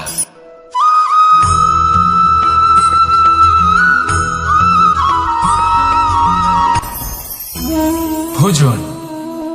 এবার ভোজন সংগ্রহ করার জন্য মানুষ কি না করেন, সব সময় চেষ্টা করতে থাকেন। ফসল উৎপাদনের জন্য অনেক পরিশ্রম করতে থাকেন, কিন্তু অনেক সময় অনেক পরিশ্রম করার পরেও ফসল ভালো উৎপাদন হয় না। এর কারণ কি? কারণ হলো এটাই যে আপনি পরিশ্রম হয়তো অনেক করেছেন, কিন্তু আপনার নজর তো সেই বীজের দিকে ছিলই না যা আপনি রোপণ করেছেন। সেই জন্য সব সময় কোনো বীজ রোপণ করার আগে তাকে পরখ করে দেখুন, তা অত্যন্ত আবশ্যক। আর সেইভাবেই যখনই কোনো কর্মের প্রশ্ন আসে, তাহলে সেখানে শুধুমাত্র পরিশ্রম যথেষ্ট নয়। সেই কাজের প্রতি আপনার কর্তব্য কি, আপনার উদ্দেশ্য কি, সেটা জানা হলো অত্যন্ত গুরুত্বপূর্ণ। তাই কর্ম করুন, কিন্তু সেই কর্মের প্রতি আপনার যা উদ্দেশ্য তার মাহাত্ম্য বুঝতে চেষ্টা করুন। তাহলে আসুন আমার সাথে ভালোবেসে বলুন, রাধা রাধা।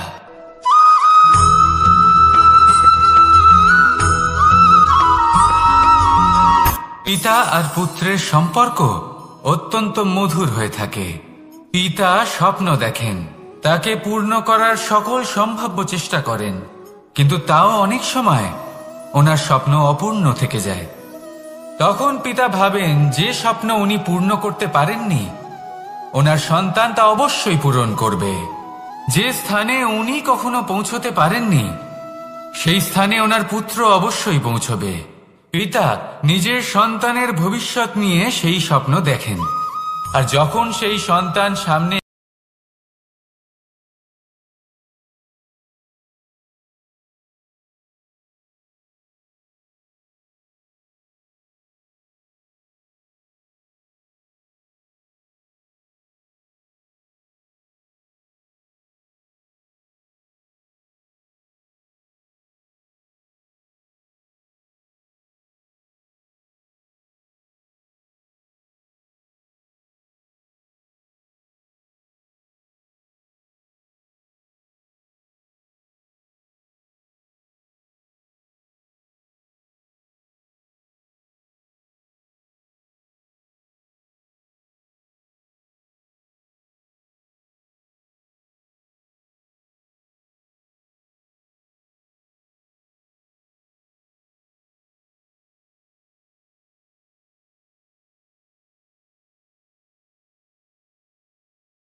আপনি অবশ্যই কোনো গাছ দেখে থাকবেন যেখানে অনেক ফল রয়েছে। সেই গাছের ডালগুলি নিজে থেকেই নত হয়ে যায়। কেন?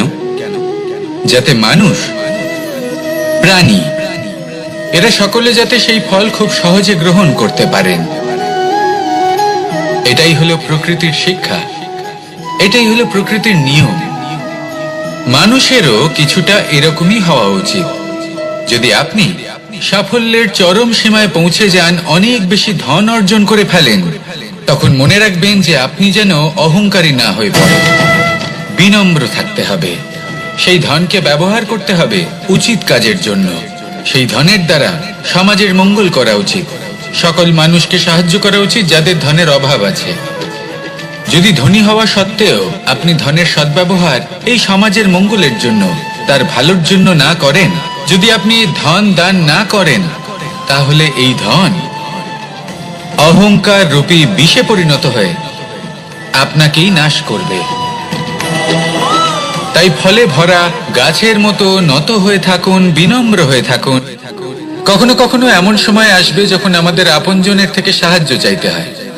আমরা সাহায্য চাই আর তারা সাহায্য করেও দেন, আমাদের সংকট থেকে মুক্তও করে দেন।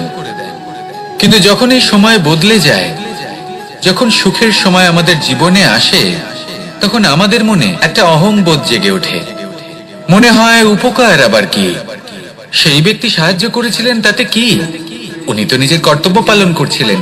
সেই ব্যক্তি আমাদের ধন দিয়েছিলেন যখন প্রয়োজন ছিল, তো আমরা সেই ধন তো ফিরিয়ে দিয়েছি, উপকার কিসের? এই ভাবনা অনুচিত।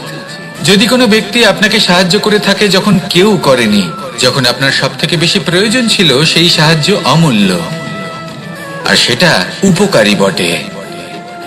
যদি কেউ উপকার করেন, তাহলে বিনম্র চিত্তে ভালোবেসে আজীবন তার উপকারের প্রতি কৃতজ্ঞ থাকুন। কারণ সত্যি কথা বলতে এই সংসারে উপকার করার মতো ব্যক্তি খুব কম রয়েছেন, আর উপকারের কথা মনে রাখেন এমন কৃতজ্ঞ ব্যক্তি আরো কম। সেই জন্য জীবনে কৃতজ্ঞ থাকুন আর আমার সাথে ভালোবেসে বলুন, রাধা রাধা। এবার ধরুন আমাকে দ্বারকা থেকে হস্তিনাপুর যেতে হবে, আর পথে আমি প্রত্যেকটা এমন স্থানে দাঁড়াচ্ছি যেখানে আমার মন আপ্লুত করার মতো কোনো দৃশ্য দেখতে পাচ্ছি, বা কোনো ব্যক্তিকে দেখতে পাচ্ছি, বা কোনো প্রসঙ্গ দেখতে পাচ্ছি, বা কোনো নাটক দেখতে পাচ্ছি। তাহলে কি আমি কখনো হস্তিনাপুরে উচিত সময়ে পৌঁছতে পারবো?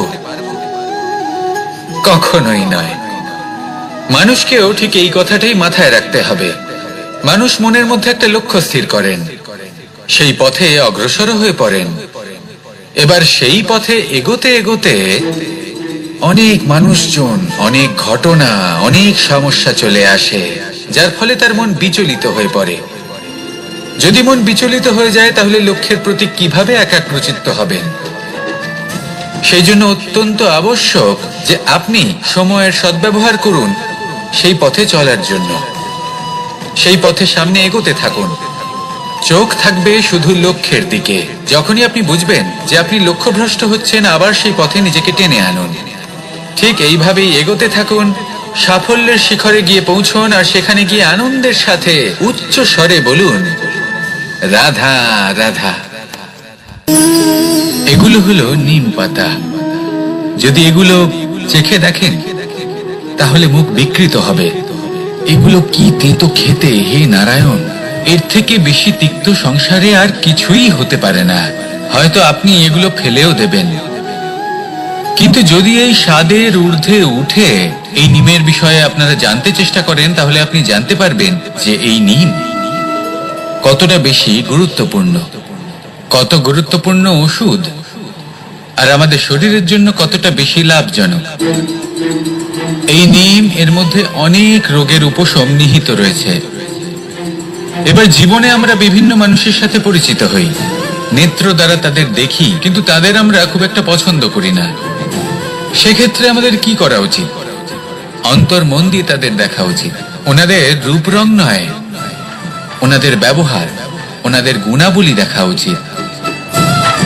কারণ হতে পারে ঠিক যেমন নিম পাতা বাস্তবে খুব তেতো, কিন্তু আমাদের শরীরের পক্ষে লাভজনক, সেইভাবেই এইসব মানুষ যাদের দেখলে আমাদের ভালো লাগে না, যাদের রূপ রং আমাদের পছন্দ হয় না, হয়তো সেই মানুষগুলোই আমাদের জীবনকে পূর্ণরূপে পাল্টে দিতে পারেন।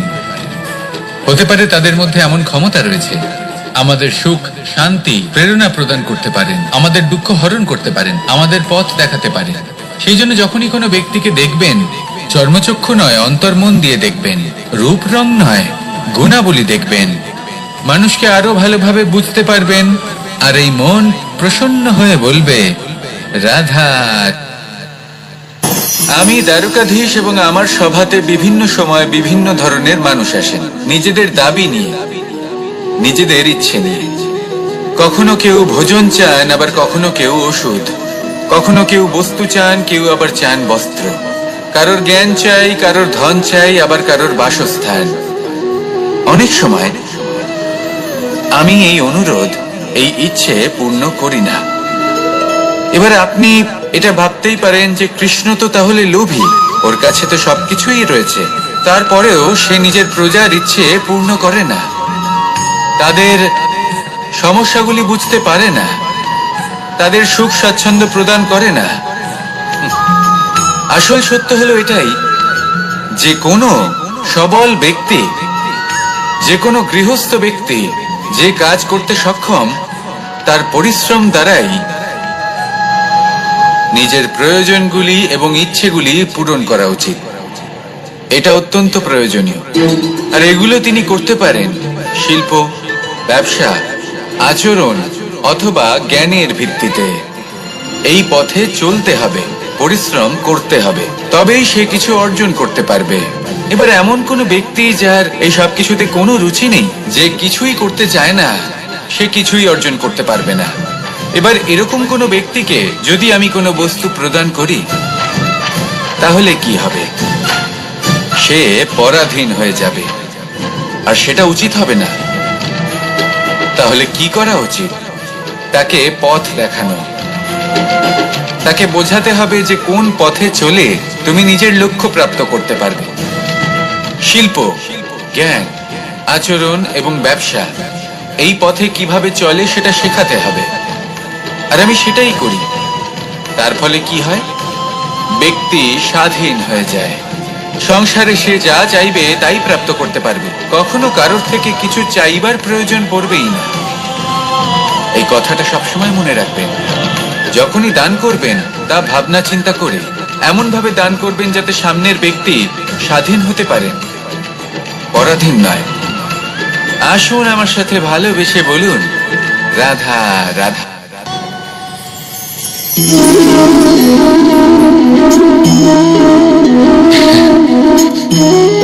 ঘুমের মধ্যে আমরা বিভিন্ন ধরনের স্বপ্ন দেখি, কিছু সুখের, কিছু দুঃখের, কিছু অত্যন্ত ভয়ানক। কিন্তু সত্যি কথা বলতে এর উপর আমাদের কোনো নিয়ন্ত্রণ নেই। কিন্তু আমি এমনও কিছু ব্যক্তিকে দেখেছি যারা খোলা চোখে স্বপ্ন দেখেন এবং তা যাপন করেন। নিজেদের একটা আলাদা স্বপ্ন নগরী আছে ওনাদের, সেখানেই জীবন যাপন করেন। আসল বাস্তবটা কি তাতে ওনাদের কিছুই যায় আসে না। এমন কিছু মানুষ আছেন যাদের কাছে বিন্দুমাত্র জ্ঞান নেই। সে না হয় ঠিক আছে, কিন্তু জ্ঞান এমন ভাবে প্রদান করবেন যে মনে হবে সংসারের সমস্ত জ্ঞান তাদের কাছেই রয়েছে। এমন কিছু মানুষ আছেন যারা ভালোবাসতে জানেন না, আর তাও আমি মেনে নিলাম। কিন্তু কথা এমন ভাবে বলবেন তাতে মনে হবে যেন প্রেমের বিষয়ে সবকিছু শুধুমাত্র ইনিই জানেন। এবার আমি এমন কথা অবশ্যই বলছি না যে আপনি এরকম করেন, কিন্তু যদি কোনো ব্যক্তি এরকম করেন, তাহলে তার এটা মাথায় রাখা উচিত যে সেই ব্যক্তি অন্য কারোর সাথে নয়, নিজের সাথে অনুচিত করছেন। কারণ এমন কাজ করে উনি নিজের দোষ, নিজের অপগুণ সংসারের কাছে নয়, নিজের কাছে লুকোচ্ছেন। আপনি যদি নিজেকে বুঝতে না পারেন, সম্পূর্ণরূপে নিজেকে আকলন না করেন, নিজের অপগুণ, নিজের দোষ পূর্ণরূপে না বুঝতে পারেন, তাহলে এটা কি করে বুঝবেন যে নিজেকে কিভাবে শুধরে নিতে হবে? আপনাকে নিজের সত্য স্বীকার করতেই হবে, তারপরেই আপনি নিজেকে পরিবর্তন করতে পারবেন। তাহলে স্বপ্নে নয়, বাস্তবে বাঁচুন। বিগত দিনের কিছু কথা মনে পড়ে গেল। এক অদ্ভুত ঘটনা যা অমূল্য শিক্ষা দিয়ে যেতে পারে। বিষয় হলো যক্ষের সাথে যুধিষ্ঠিরের কথোপকথন। একবার যক্ষ যুধিষ্ঠিরকে জিজ্ঞেস করলেন, ওনাকে বললেন যে আমার কিছু প্রশ্নের উত্তর যদি আপনি দিতে পারেন তাহলে আমি আপনার বাকি ভ্রাতাগণকে আবার জীবিত করে তুলব। সেগুলোর মধ্যে খুব গুরুত্বপূর্ণ আর কঠিন একটা প্রশ্ন ছিল, এই সংসারের সব থেকে শ্রেষ্ঠ আশ্চর্য কোনটি? এই প্রশ্ন আমি আপনাকে জিজ্ঞেস করছি। এবার কেউ বলবেন স্বর্ণ দ্বারা নির্মিত লঙ্কা, এটি হলো সংসারের সব থেকে বড় আশ্চর্য। কেউ বলবেন বরফে ঢাকা সেই পর্বত যা আকাশ স্পর্শ করে। কেউ বলবেন সেই সমুদ্র যার গভীরতা মাপা অসম্ভব ব্যাপার। কেউ বলবেন সেই বায়ু যা আমরা দেখতে পাই না কিন্তু তা আমাদের জীবন দান করে।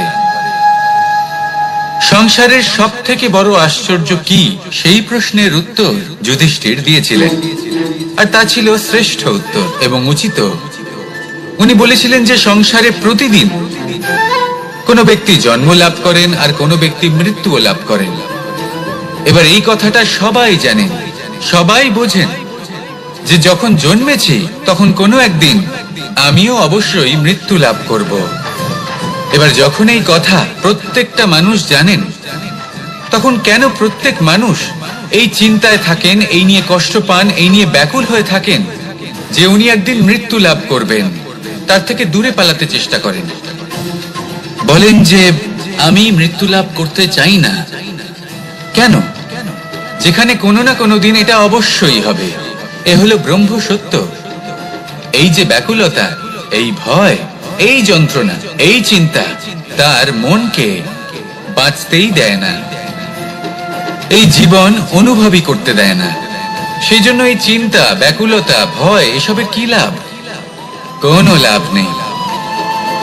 সেই জন্য যতক্ষণ জীবনযাপন করছেন প্রত্যেক মুহূর্ত যেন শ্রেষ্ঠ হয়, আনন্দময় হয়, প্রেমের দ্বারা পরিপূর্ণ হয়, সেই চেষ্টা করুন। চেষ্টা করুন যাতে আপনি যে কাজ করছেন তার দ্বারা যেন অন্যের মঙ্গল হয়। এই প্রচেষ্টাই আপনার জীবনকে প্রসন্নতা আর প্রেম দ্বারা ভরিয়ে তুলবে। এই মন সুপ্রসন্ন হয়ে বলবে রাধা রাধা। এবার যদি আপনাকে জিজ্ঞেস করা হয় যে সব থেকে বেশি শক্তির অনুভব কোথা থেকে করা সম্ভব, তখন কেউ কেউ বলবেন পুষ্টিকর আহার গ্রহণ করলে, ব্যায়াম করলে, কেউ বলবেন ধন লাভ করলে, বন্ধুদের থেকে, পরিবারের থেকে আদি ইত্যাদি। এইভাবে আপনি শক্তির অনুভব অবশ্যই করতে পারেন, কিন্তু সব থেকে বেশি শক্তির অনুভব যদি আপনি করতে চান তাহলে তা পাবেন শুধু একতার দ্বারা, সংগঠনের দ্বারা। যদি আপনাকে উদাহরণ দিই, নিজের এই হাতটাকে দেখুন, 5টা আঙুল রয়েছে। কোনো একটা বস্তুকে নিজের একটা আঙুল দ্বারা তুলে ধরার চেষ্টা করে দেখুন, বড়ই কষ্ট হবে। তখন আপনি বুঝতে পারবেন যখন এই 5টি আঙুল একত্রিত হয় তখন কোনো কাজ কতটা সহজ হতে পারে। এটাই হলো শক্তি, একতার। সব থেকে ভালো উদাহরণ যদি আপনাকে দিই তাহলে বাঁশি। এই বাঁশি থেকে অত্যন্ত মধুর সুর নির্গত হয় যা সবার মন প্রসন্ন করে দেয়। এই কথা সত্যি, কিন্তু এই বাঁশি আমি একটা বা দুটো আঙুল দিয়ে বাজাতে পারবো না। আমাকে প্রত্যেকটা আঙুল ব্যবহার করতেই হবে, তবেই এর থেকে মধুর সুর নির্গত হবে যা সকলকে প্রসন্ন করবে, ঠিক কিনা? ঠিক এইভাবেই যদি আপনি চান যে আপনার জীবনরূপী বাঁশি থেকেও মধুর সুর নির্গত হোক বা সবার মনকে প্রসন্ন করে তুলুক, তাহলে আপনাকেও জীবনে একতা নিয়ে আসতেই হবে। আপনি একাও কর্ম করতে পারেন, পথ চলতেও পারেন, সামনেও এগোতে পারেন, সাফল্যও লাভ করতে পারেন। কিন্তু যখন সকলে একসাথে এগোবেন, সেই পথে চলবেন, সেই কর্মই করবেন, তখন লক্ষ্যে অবশ্যই পৌঁছবেন, সাফল্য অবশ্যই লাভ করবেন। কিন্তু সেই সাফল্য এবং তার আনন্দের সংমিশ্রণটাই একটু অন্যরকম হবে। তাই জীবনে ঐক্যবদ্ধ হন, একসাথে মিলে এগোতে থাকুন, আর আমার সাথে ভালোবেসে বলুন রাধা রাধা। 2 ধরনের আবেগ রয়েছে যার কোনো মূল্য নেই। আমার কথার অর্থ এটা নয় যে এদের কোনো গুরুত্ব নেই, গুরুত্ব যথেষ্টই রয়েছে, শুধু এদের জন্য আপনাকে কোনো মূল্য দিতে হয় না। প্রথম আবেগ হলো আনন্দ, প্রসন্নতা। এটা আপনি যে কোনো জায়গায় খুঁজে পেতে পারেন যদি আপনি খুঁজে পেতে চান। আপনি কোনো পুষ্পের সৌন্দর্য দেখে প্রসন্ন হতে পারেন। বায়ুর কারণে যখন একটি বৃক্ষ শিহরিত হয় সেটা দেখে আপনি প্রসন্ন হতে পারেন। একটা ছোট্ট শিশুর কলরব শুনেও আপনি প্রসন্ন হতে পারেন। একটা ক্রন্দনরত বালককে হাসিয়ে আপনি প্রসন্ন হতে পারেন। সবকিছু আপনার উপর নির্ভরশীল। সেখানে আরেকটি আবেগ হলো দুশ্চিন্তা। মানুষ বড়ই দুশ্চিন্তা করতে থাকে। আজ আমি এই কাজ করেছি, সেই বিষয়ে চিন্তা। আজ আমি এই কাজ করতে পারিনি, সেই বিষয়ে চিন্তা। কাল আমাকে এই কাজ করতে হবে, সেই নিয়ে চিন্তা। আমি কি সেই কাজটা করতে পারবো, সেই বিষয়ে দুশ্চিন্তা। চিন্তা সর্বত্র রয়েছে, যার জন্য মূল্য দিতে হয় না। যত চান আপনি একত্রিত করতে পারেন। একটা গুরুত্বপূর্ণ কথা মনে রাখবেন, প্রসন্নতা জীবনের একটা নতুন সূত্রপাত। সেখানে দুশ্চিন্তা হলো জীবনের চিতার সমান। এবার এই দুটি আবেগ হলো মূল্যহীন, দুটোই আপনার সামনে আছে। কোনটা চয়ন করবেন আপনি, দুশ্চিন্তা নাকি প্রসন্নতা? সিদ্ধান্ত। আপনি অবশ্যই কোনো গাছ দেখে থাকবেন যেখানে অনেক ফল রয়েছে। সেই গাছের ডালগুলি নিজে থেকেই নত হয়ে যায়। কেন? যাতে মানুষ, প্রাণী, এরা সকলে যাতে সেই ফল খুব সহজে গ্রহণ করতে পারেন। এটাই হলো প্রকৃতির শিক্ষা, এটাই হলো প্রকৃতির নিয়ম। মানুষেরও কিছুটা এরকমই হওয়া উচিত।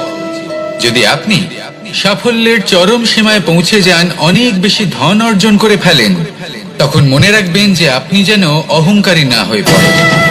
বিনম্র থাকতে হবে। সেই ধনকে ব্যবহার করতে হবে উচিত কাজের জন্য। সেই ধনের দ্বারা সমাজের মঙ্গল করা উচিত। সকল মানুষকে সাহায্য করা উচিত যাদের ধনের অভাব আছে। যদি ধনী হওয়া সত্ত্বেও আপনি ধনের সদ্ব্যবহার এই সমাজের মঙ্গলের জন্য, তার ভালোর জন্য না করেন, যদি আপনি ধন দান না করেন, তাহলে এই ধন অহংকার রূপী বিষে পরিণত হয়ে আপনাকেই নাশ করবে। তাই ফলে ভরা গাছের মতো নত হয়ে থাকুন, বিনম্র হয়ে থাকুন। কখনো কখনো এমন সময় আসবে যখন আমাদের আপনজনের থেকে সাহায্য চাইতে হয়। আমরা সাহায্য চাই আর তারা সাহায্য করেও দেন, আমাদের সংকট থেকে মুক্তও করে দেন। কিন্তু যখন এই সময় বদলে যায়, যখন সুখের সময় আমাদের জীবনে আসে, তখন আমাদের মনে একটা অহংবোধ জেগে ওঠে।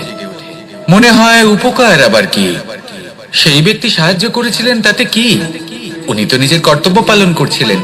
সেই ব্যক্তি আমাদের ধন দিয়েছিলেন যখন প্রয়োজন ছিল, তো আমরা সেই ধন তো ফিরিয়ে দিয়েছি, উপকার কিসের?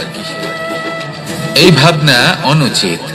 যদি কোনো ব্যক্তি আপনাকে সাহায্য করে থাকে যখন কেউ করেনি, যখন আপনার সব থেকে বেশি প্রয়োজন ছিল, সেই সাহায্য অমূল্য, আর সেটা উপকারী বটে। যদি কেউ উপকার করেন, তাহলে বিনম্র চিত্তে ভালোবেসে আজীবন তার উপকারের প্রতি কৃতজ্ঞ থাকুন। কারণ সত্যি কথা বলতে এই সংসারে উপকার করার মতো ব্যক্তি খুব কম রয়েছেন, আর উপকারের কথা মনে রাখেন এমন কৃতজ্ঞ ব্যক্তি আরো কম। সেই জন্য জীবনে কৃতজ্ঞ থাকুন আর আমার সাথে ভালোবেসে বলুন, রাধা রাধা। এবার ধরুন আমাকে দ্বারকা থেকে হস্তিনাপুর যেতে হবে, আর পথে আমি প্রত্যেকটা এমন স্থানে দাঁড়াচ্ছি যেখানে আমার মন আপ্লুত করার মতো কোনো দৃশ্য দেখতে পাচ্ছি, বা কোনো ব্যক্তিকে দেখতে পাচ্ছি, বা কোনো প্রসঙ্গ দেখতে পাচ্ছি, বা কোনো নাটক দেখতে পাচ্ছি। তাহলে কি আমি কখনো হস্তিনাপুরে উচিত সময়ে পৌঁছতে পারবো? কখনোই নয়। মানুষকেও ঠিক এই কথাটাই মাথায় রাখতে হবে। মানুষ মনের মধ্যে একটা লক্ষ্য স্থির করেন, সেই পথে অগ্রসর হয়ে পড়েন। এবার সেই পথে এগোতে এগোতে অনেক মানুষজন, অনেক ঘটনা, অনেক সমস্যা চলে আসে, যার ফলে তার মন বিচলিত হয়ে পড়ে। যদি মন বিচলিত হয়ে যায়, তাহলে লক্ষ্যের প্রতি কিভাবে একাগ্রচিত্ত হবেন? সেই জন্য অত্যন্ত আবশ্যক যে আপনি সময়ের সদ্ব্যবহার করুন সেই পথে চলার জন্য। সেই পথে সামনে এগোতে থাকুন, চোখ থাকবে শুধু লক্ষ্যের দিকে। যখনই আপনি বুঝবেন যে আপনি লক্ষ্যভ্রষ্ট হচ্ছেন, আবার সেই পথে নিজেকে টেনে আনুন। ঠিক এইভাবেই এগোতে থাকুন, সাফল্যের শিখরে গিয়ে পৌঁছুন, আর সেখানে গিয়ে আনন্দের সাথে উচ্চ স্বরে বলুন, রাধা রাধা। এগুলো হলো নিম পাতা। যদি এগুলো চেখে দেখেন তাহলে মুখ বিকৃত হবে। এগুলো কি তেতো খেতে, হে নারায়ণ! এর থেকে বেশি তিক্ত সংসারে আর কিছুই হতে পারে না। হয়তো আপনি এগুলো ফেলেও দেবেন, কিন্তু যদি এই স্বাদের ঊর্ধ্বে উঠে এই নিমের বিষয়ে আপনারা জানতে চেষ্টা করেন, তাহলে আপনি জানতে পারবেন যে এই নিম কতটা বেশি গুরুত্বপূর্ণ, কত গুরুত্বপূর্ণ ওষুধ, আর আমাদের শরীরের জন্য কতটা বেশি লাভজনক। এই নিম, এর মধ্যে অনেক রোগের উপশম নিহিত রয়েছে। এবার জীবনে আমরা বিভিন্ন মানুষের সাথে পরিচিত হই, নেত্র দ্বারা তাদের দেখি, কিন্তু তাদের আমরা খুব একটা পছন্দ করি না। সেক্ষেত্রে আমাদের কি করা উচিত? অন্তর মন দিয়ে তাদের দেখা উচিত। ওনাদের রূপ রং নয়, ওনাদের ব্যবহার, ওনাদের গুণাবলী দেখা উচিত। কারণ হতে পারে ঠিক যেমন নিম পাতা বাস্তবে খুব তেতো কিন্তু আমাদের শরীরের পক্ষে লাভজনক, সেইভাবেই এইসব মানুষ যাদের দেখলে আমাদের ভালো লাগে না, যাদের রূপ রং আমাদের পছন্দ হয় না, হয়তো সেই মানুষগুলোই আমাদের জীবনকে পূর্ণরূপে পাল্টে দিতে পারেন। হতে পারে তাদের মধ্যে এমন ক্ষমতা রয়েছে, আমাদের সুখ, শান্তি, প্রেরণা প্রদান করতে পারেন, আমাদের দুঃখ হরণ করতে পারেন, আমাদের পথ দেখাতে পারেন। সেই জন্য যখনই কোনো ব্যক্তিকে দেখবেন, চর্মচক্ষু নয়, অন্তর্মন দিয়ে দেখবেন, রূপ রং নয়, গুণাবলী দেখবেন। মানুষকে আরো ভালোভাবে বুঝতে পারবেন, আর এই মন প্রসন্ন হয়ে বলবে, রাধা। আমি দ্বারকাধীশ এবং আমার সভাতে বিভিন্ন সময় বিভিন্ন ধরনের মানুষ আসেন, নিজেদের দাবি নিয়ে, নিজেদের ইচ্ছে নিয়ে। কখনো কেউ ভোজন চান, আবার কখনো কেউ ওষুধ, কখনো কেউ বস্তু চান, কেউ আবার চান বস্ত্র। কারোর জ্ঞান চাই, কারোর ধন চাই, আবার কারোর বাসস্থান। অনেক সময় আমি এই অনুরোধ, এই ইচ্ছে পূর্ণ করি না। এবার আপনি এটা ভাবতেই পারেন যে কৃষ্ণ তো তাহলে লোভী, ওর কাছে তো সবকিছুই রয়েছে, তারপরেও সে নিজের প্রজার ইচ্ছে পূর্ণ করে না, তাদের সমস্যাগুলি বুঝতে পারে না, তাদের সুখ স্বাচ্ছন্দ্য প্রদান করে না। আসল সত্য হলো এটাই যে কোনো সবল ব্যক্তি, যে কোনো গৃহস্থ ব্যক্তি যে কাজ করতে সক্ষম, তার পরিশ্রম দ্বারাই নিজের প্রয়োজনগুলি এবং ইচ্ছেগুলি পূরণ করা উচিত। এটা অত্যন্ত প্রয়োজনীয়, আর এগুলো তিনি করতে পারেন শিল্প, ব্যবসা, আচরণ অথবা জ্ঞানের ভিত্তিতে। এই পথে চলতে হবে, পরিশ্রম করতে হবে, তবেই সে কিছু অর্জন করতে পারবে। এবার এমন কোনো ব্যক্তি যার এই সব কিছুতে কোনো রুচি নেই, যে কিছুই করতে চায় না, সে কিছুই অর্জন করতে পারবে না। এবার এরকম কোনো ব্যক্তিকে যদি আমি কোনো বস্তু প্রদান করি, তাহলে কি হবে? সে পরাধীন হয়ে যাবে, আর সেটা উচিত হবে না। তাহলে কি করা উচিত? তাকে পথ দেখানো, তাকে বোঝাতে হবে যে কোন পথে চলে তুমি নিজের লক্ষ্য প্রাপ্ত করতে পারবে। শিল্প, জ্ঞান, আচরণ এবং ব্যবসা, এই পথে কিভাবে চলে সেটা শেখাতে হবে, আর আমি সেটাই করি। তার ফলে কি হয়? ব্যক্তি স্বাধীন হয়ে যায়, সংসারে সে যা চাইবে তাই প্রাপ্ত করতে পারবে, কখনো কারোর থেকে কিছু চাইবার প্রয়োজন পড়বেই না। এই কথাটা সবসময় মনে রাখবেন। যখনই দান করবেন তা ভাবনা চিন্তা করে এমন ভাবে দান করবেন যাতে সামনের ব্যক্তি স্বাধীন হতে পারেন, পরাধীন নয়। আসুন আমার সাথে ভালোবেসে বলুন, রাধা রাধা।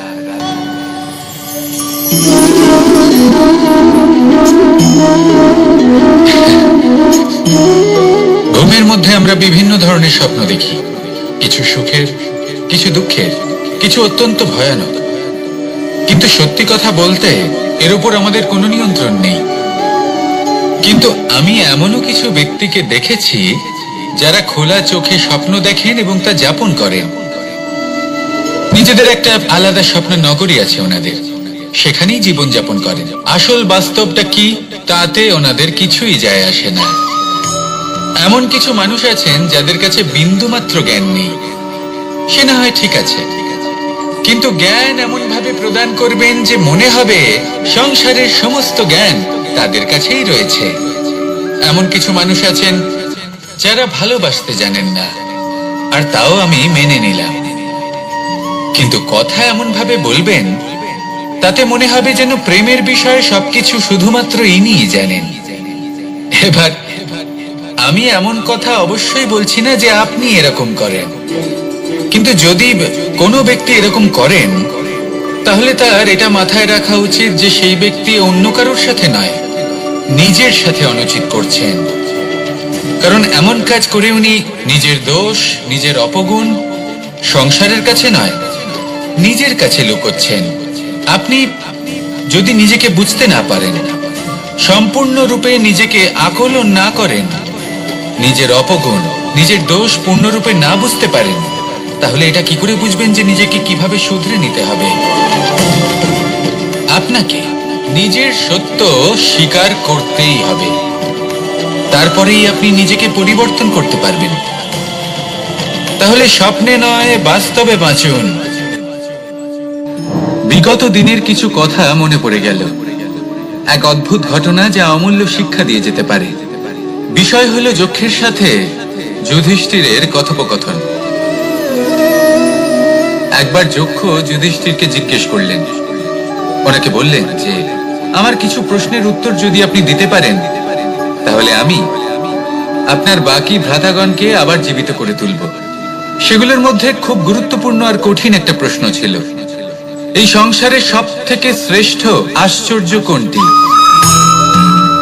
এই প্রশ্ন আমি আপনাকে জিজ্ঞেস করছি। এবার কেউ বলবেন স্বর্ণ দ্বারা নির্মিত লঙ্কা, এটি হলো সংসারের সব থেকে বড় আশ্চর্য। কেউ বলবেন বরফে ঢাকা সেই পর্বত যা আকাশ স্পর্শ করে। কেউ বলবেন সেই সমুদ্র যার গভীরতা মাপা অসম্ভব ব্যাপার। কেউ বলবেন সেই বায়ু যা আমরা দেখতে পাই না, কিন্তু তা আমাদের জীবন দান করে। সংসারের সব থেকে বড় আশ্চর্য কি, সেই প্রশ্নের উত্তর যুধিষ্ঠির দিয়েছিলেন, আর তা ছিল শ্রেষ্ঠ উত্তর এবং উচিত। উনি বলেছিলেন যে সংসারে প্রতিদিন কোনো ব্যক্তি জন্ম লাভ করেন আর কোনো ব্যক্তি মৃত্যুও লাভ করেন। এবার এই কথাটা সবাই জানেন, সবাই বোঝেন যে যখন জন্মেছি তখন কোনো একদিন আমিও অবশ্যই মৃত্যু লাভ করব। এবার যখন এই কথা প্রত্যেকটা মানুষ জানেন, তখন কেন প্রত্যেক মানুষ এই চিন্তায় থাকেন, এই নিয়ে কষ্ট পান, এই নিয়ে ব্যাকুল হয়ে থাকেন যে উনি একদিন মৃত্যু লাভ করবেন, তার থেকে দূরে পালাতে চেষ্টা করেন? বলেন যে আমি মৃত্যু লাভ করতে চাই না। কেন? যেখানে কোনো না কোনো দিন এটা অবশ্যই হবে। এ হলো ব্রহ্ম সত্য। এই যে ব্যাকুলতা, এই ভয়, এই যন্ত্রণা, এই চিন্তা তার মনকে বাঁচতেই দেয় না, এই জীবন অনুভবই করতে দেয় না। সেই জন্য এই চিন্তা, ব্যাকুলতা, ভয় এসবের কি লাভ? কোনো লাভ নেই। সেই জন্য যতক্ষণ জীবনযাপন করছেন প্রত্যেক মুহূর্ত যেন শ্রেষ্ঠ হয়, আনন্দময় হয়, প্রেমের দ্বারা পরিপূর্ণ হয়, সেই চেষ্টা করুন। চেষ্টা করুন যাতে আপনি যে কাজ করছেন তার দ্বারা যেন অন্যের মঙ্গল হয়। এই প্রচেষ্টাই আপনার জীবনকে প্রসন্নতা আর প্রেম দ্বারা ভরিয়ে তুলবে। এই মন সুপ্রসন্ন হয়ে বলবে রাধা রাধা। এবার যদি আপনাকে জিজ্ঞেস করা হয় যে সব থেকে বেশি শক্তির অনুভব কোথা থেকে করা সম্ভব, তখন কেউ কেউ বলবেন পুষ্টিকর আহার গ্রহণ করলে, ব্যায়াম করলে, কেউ বলবেন ধন লাভ করলে, বন্ধুদের থেকে, পরিবারের থেকে আদি ইত্যাদি। এইভাবে আপনি শক্তির অনুভব অবশ্যই করতে পারেন, কিন্তু সব থেকে বেশি শক্তির অনুভব যদি আপনি করতে চান তাহলে তা পাবেন শুধু একতার দ্বারা, সংগঠনের দ্বারা। যদি আপনাকে উদাহরণ দিই, নিজের এই হাতটাকে দেখুন, 5টা আঙুল রয়েছে। কোনো একটা বস্তুকে নিজের একটা আঙুল দ্বারা তুলে ধরার চেষ্টা করে দেখুন, বড়ই কষ্ট হবে। তখন আপনি বুঝতে পারবেন যখন এই 5টি আঙুল একত্রিত হয় তখন কোনো কাজ কতটা সহজ হতে পারে। এটাই হলো শক্তি, একতার। সব থেকে ভালো উদাহরণ যদি আপনাকে দিই তাহলে বাঁশি। এই বাঁশি থেকে অত্যন্ত মধুর সুর নির্গত হয় যা সবার মন প্রসন্ন করে দেয়। এই কথা সত্যি। কিন্তু এই বাঁশি আমি একটা বা দুটো আঙুল দিয়ে বাজাতে পারবো না। আমাকে প্রত্যেকটা আঙুল ব্যবহার করতেই হবে, তবেই এর থেকে মধুর সুর নির্গত হবে যা সকলকে প্রসন্ন করবে, ঠিক কিনা? ঠিক এইভাবেই যদি আপনি চান যে আপনার জীবনরূপী বাঁশি থেকেও মধুর সুর নির্গত হোক বা সবার মনকে প্রসন্ন করে তুলুক, তাহলে আপনাকেও জীবনে একতা নিয়ে আসতেই হবে। আপনি একাও কর্ম করতে পারেন, পথ চলতেও পারেন, সামনেও এগোতে পারেন, সাফল্যও লাভ করতে পারেন।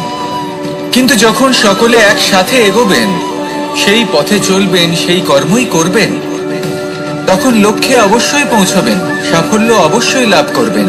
কিন্তু সেই সাফল্য এবং তার আনন্দের সংমিশ্রণটাই একটু অন্যরকম হবে। তাই জীবনে ঐক্যবদ্ধ হন, একসাথে মিলে এগোতে থাকুন, আর আমার সাথে ভালোবেসে বলুন রাধা রাধা। দুই ধরনের আবেগ রয়েছে যার কোনো মূল্য নেই। আমার কথার অর্থ এটা নয় যে এদের কোনো গুরুত্ব নেই, গুরুত্ব যথেষ্টই রয়েছে, শুধু এদের জন্য আপনাকে কোনো মূল্য দিতে হয় না। প্রথম আবেগ হলো আনন্দ, প্রসন্নতা। এটা আপনি যে কোনো জায়গায় খুঁজে পেতে পারেন যদি আপনি খুঁজে পেতে চান। আপনি কোনো পুষ্পের সৌন্দর্য দেখে প্রসন্ন হতে পারেন, বায়ুর কারণে যখন একটি বৃক্ষ শিহরিত হয় সেটা দেখে আপনি প্রসন্ন হতে পারেন, একটা ছোট্ট শিশুর কলরব শুনেও আপনি প্রসন্ন হতে পারেন, একটা ক্রন্দনরত বালককে হাসিয়ে আপনি প্রসন্ন হতে পারেন। সবকিছু আপনার উপর নির্ভরশীল। সেখানে আরেকটি আবেগ হলো দুশ্চিন্তা। মানুষ বড়ই দুশ্চিন্তা করতে থাকে। আজ আমি এই কাজ করেছি, সেই বিষয়ে চিন্তা। আজ আমি এই কাজ করতে পারিনি, সেই বিষয়ে চিন্তা। কাল আমাকে এই কাজ করতে হবে, সেই নিয়ে চিন্তা। আমি কি সেই কাজটা করতে পারবো, সেই বিষয়ে দুশ্চিন্তা। চিন্তা সর্বত্র রয়েছে, যার জন্য মূল্য দিতে হয় না। যত চান আপনি একত্রিত করতে পারেন। একটা গুরুত্বপূর্ণ কথা মনে রাখবেন, প্রসন্নতা জীবনের একটা নতুন সূত্রপাত। সেখানে দুশ্চিন্তা হলো জীবনের চিতার সমান। এবার এই দুটি আবেগ হলো মূল্যহীন, দুটোই আপনার সামনে আছে। কোনটা চয়ন করবেন আপনি, দুশ্চিন্তা নাকি প্রসন্নতা? সিদ্ধান্ত। কে পৌঁছানো অত্যন্ত কঠিন হয়। কেউ ভাবেন যে কেন এত কঠিন হয়, কেন এত কষ্ট করতে হয় লক্ষ্যে পৌঁছানোর জন্য। এই লক্ষ্য সরলভাবে কেন আমার কাছে চলে আসে না? চলুন আপনাকে একটা কথা বলি, যদি আপনার লক্ষ্য কঠিন না হয় তাহলে তাকে পাওয়া আপনার পক্ষে অসম্ভব হয়ে উঠবে। লক্ষ্যে পৌঁছানোর এই রাস্তায় আপনি যে কড়া রোদের সম্মুখীন হন, যার থেকে আপনি দূরে পালাতে চান, সেই রোদ আপনাকে প্রেরণা যোগায় যে আপনি এগোতে থাকুন। ভাবুন একজন যাত্রী যে কিনা নিজের লক্ষ্যের দিকে যাচ্ছেন, সেই পথে উনি যদি একটু ছায়া পেয়ে যান আর উনি ওখানে বিশ্রাম নেন, তাহলে তার সাথে তার ভাগ্য গভীর নিদ্রায় সেখানে বিলীন হয়ে যায়। তাই পরিশ্রমের কড়া রোদের থেকে কখনো দূরে পালাবেন না। জীবনে শুধু সামনে এগোতে থাকুন দৃঢ়তার সাথে।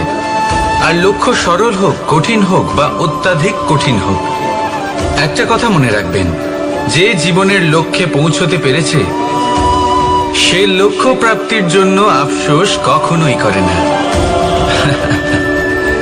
রাধা রাধা। এই সংসারে সাফল্য লাভ করার জন্য জ্ঞানের প্রয়োজন হয়, পরিশ্রমের প্রয়োজন হয়, দৃঢ় নিষ্ঠার প্রয়োজন হয়, নিরন্তর চেষ্টা করা প্রয়োজনীয়। কিন্তু আরো কিছু আছে যা অত্যন্ত প্রয়োজনীয় এবং গুরুত্বপূর্ণ। তা হলো ভালো বন্ধু। তাদের থাকা অত্যন্ত প্রয়োজনীয়। যদি ভালো বন্ধু থাকে তাহলে সময় এলে তারা ঢাল হয়ে আপনাকে সুরক্ষা করবেন। সময় এলে অস্ত্রের মতো শত্রুকে সংহারও করবেন। যদি তিনি জ্ঞানী হন, তাদের মধ্যে সদ্গুণ থাকে, তাহলে এই সব গুণ আপনার মধ্যেও প্রবেশ করবে। তাহলে সাফল্যের জন্য ভালো বন্ধু পাওয়া অত্যন্ত প্রয়োজনীয়। কিন্তু শুধু বন্ধু কেন, ভালো শত্রুও থাকা প্রয়োজনীয়। এবার আপনি ভাববেন, এ আমি কি বললাম? যদি আপনার জীবনেও ভালো অর্থাৎ শক্তিশালী শত্রু থাকে, তাহলে আপনিও শক্তিশালী হতে থাকবেন। এই শত্রু আপনাকে প্রেরিত করবে আরো বেশি শক্তিশালী হয়ে ওঠার। কখনো কোনো হরিণকে দেখুন, তীব্র গতিতে দৌড়তে থাকে। কেন তীব্র গতিতে দৌড়য়? এই কারণে নয় যে কোথাও তার জন্য মধুর ঘাস অপেক্ষা করে রয়েছে, না, সে এই কারণে তীব্র গতিতে দৌড়য় কারণ সেটা না করলে তার পেছনে একটি সিংহ আছে যে ওকে নিজের ভোজন করে ফেলবে। তাই জীবনে বিপদ, সংকট এই সবকিছুও হলো অত্যন্ত গুরুত্বপূর্ণ। তার সম্মুখীন হতে শিখুন আর আমার সাথে ভালোবেসে বলুন রাধা রাধা।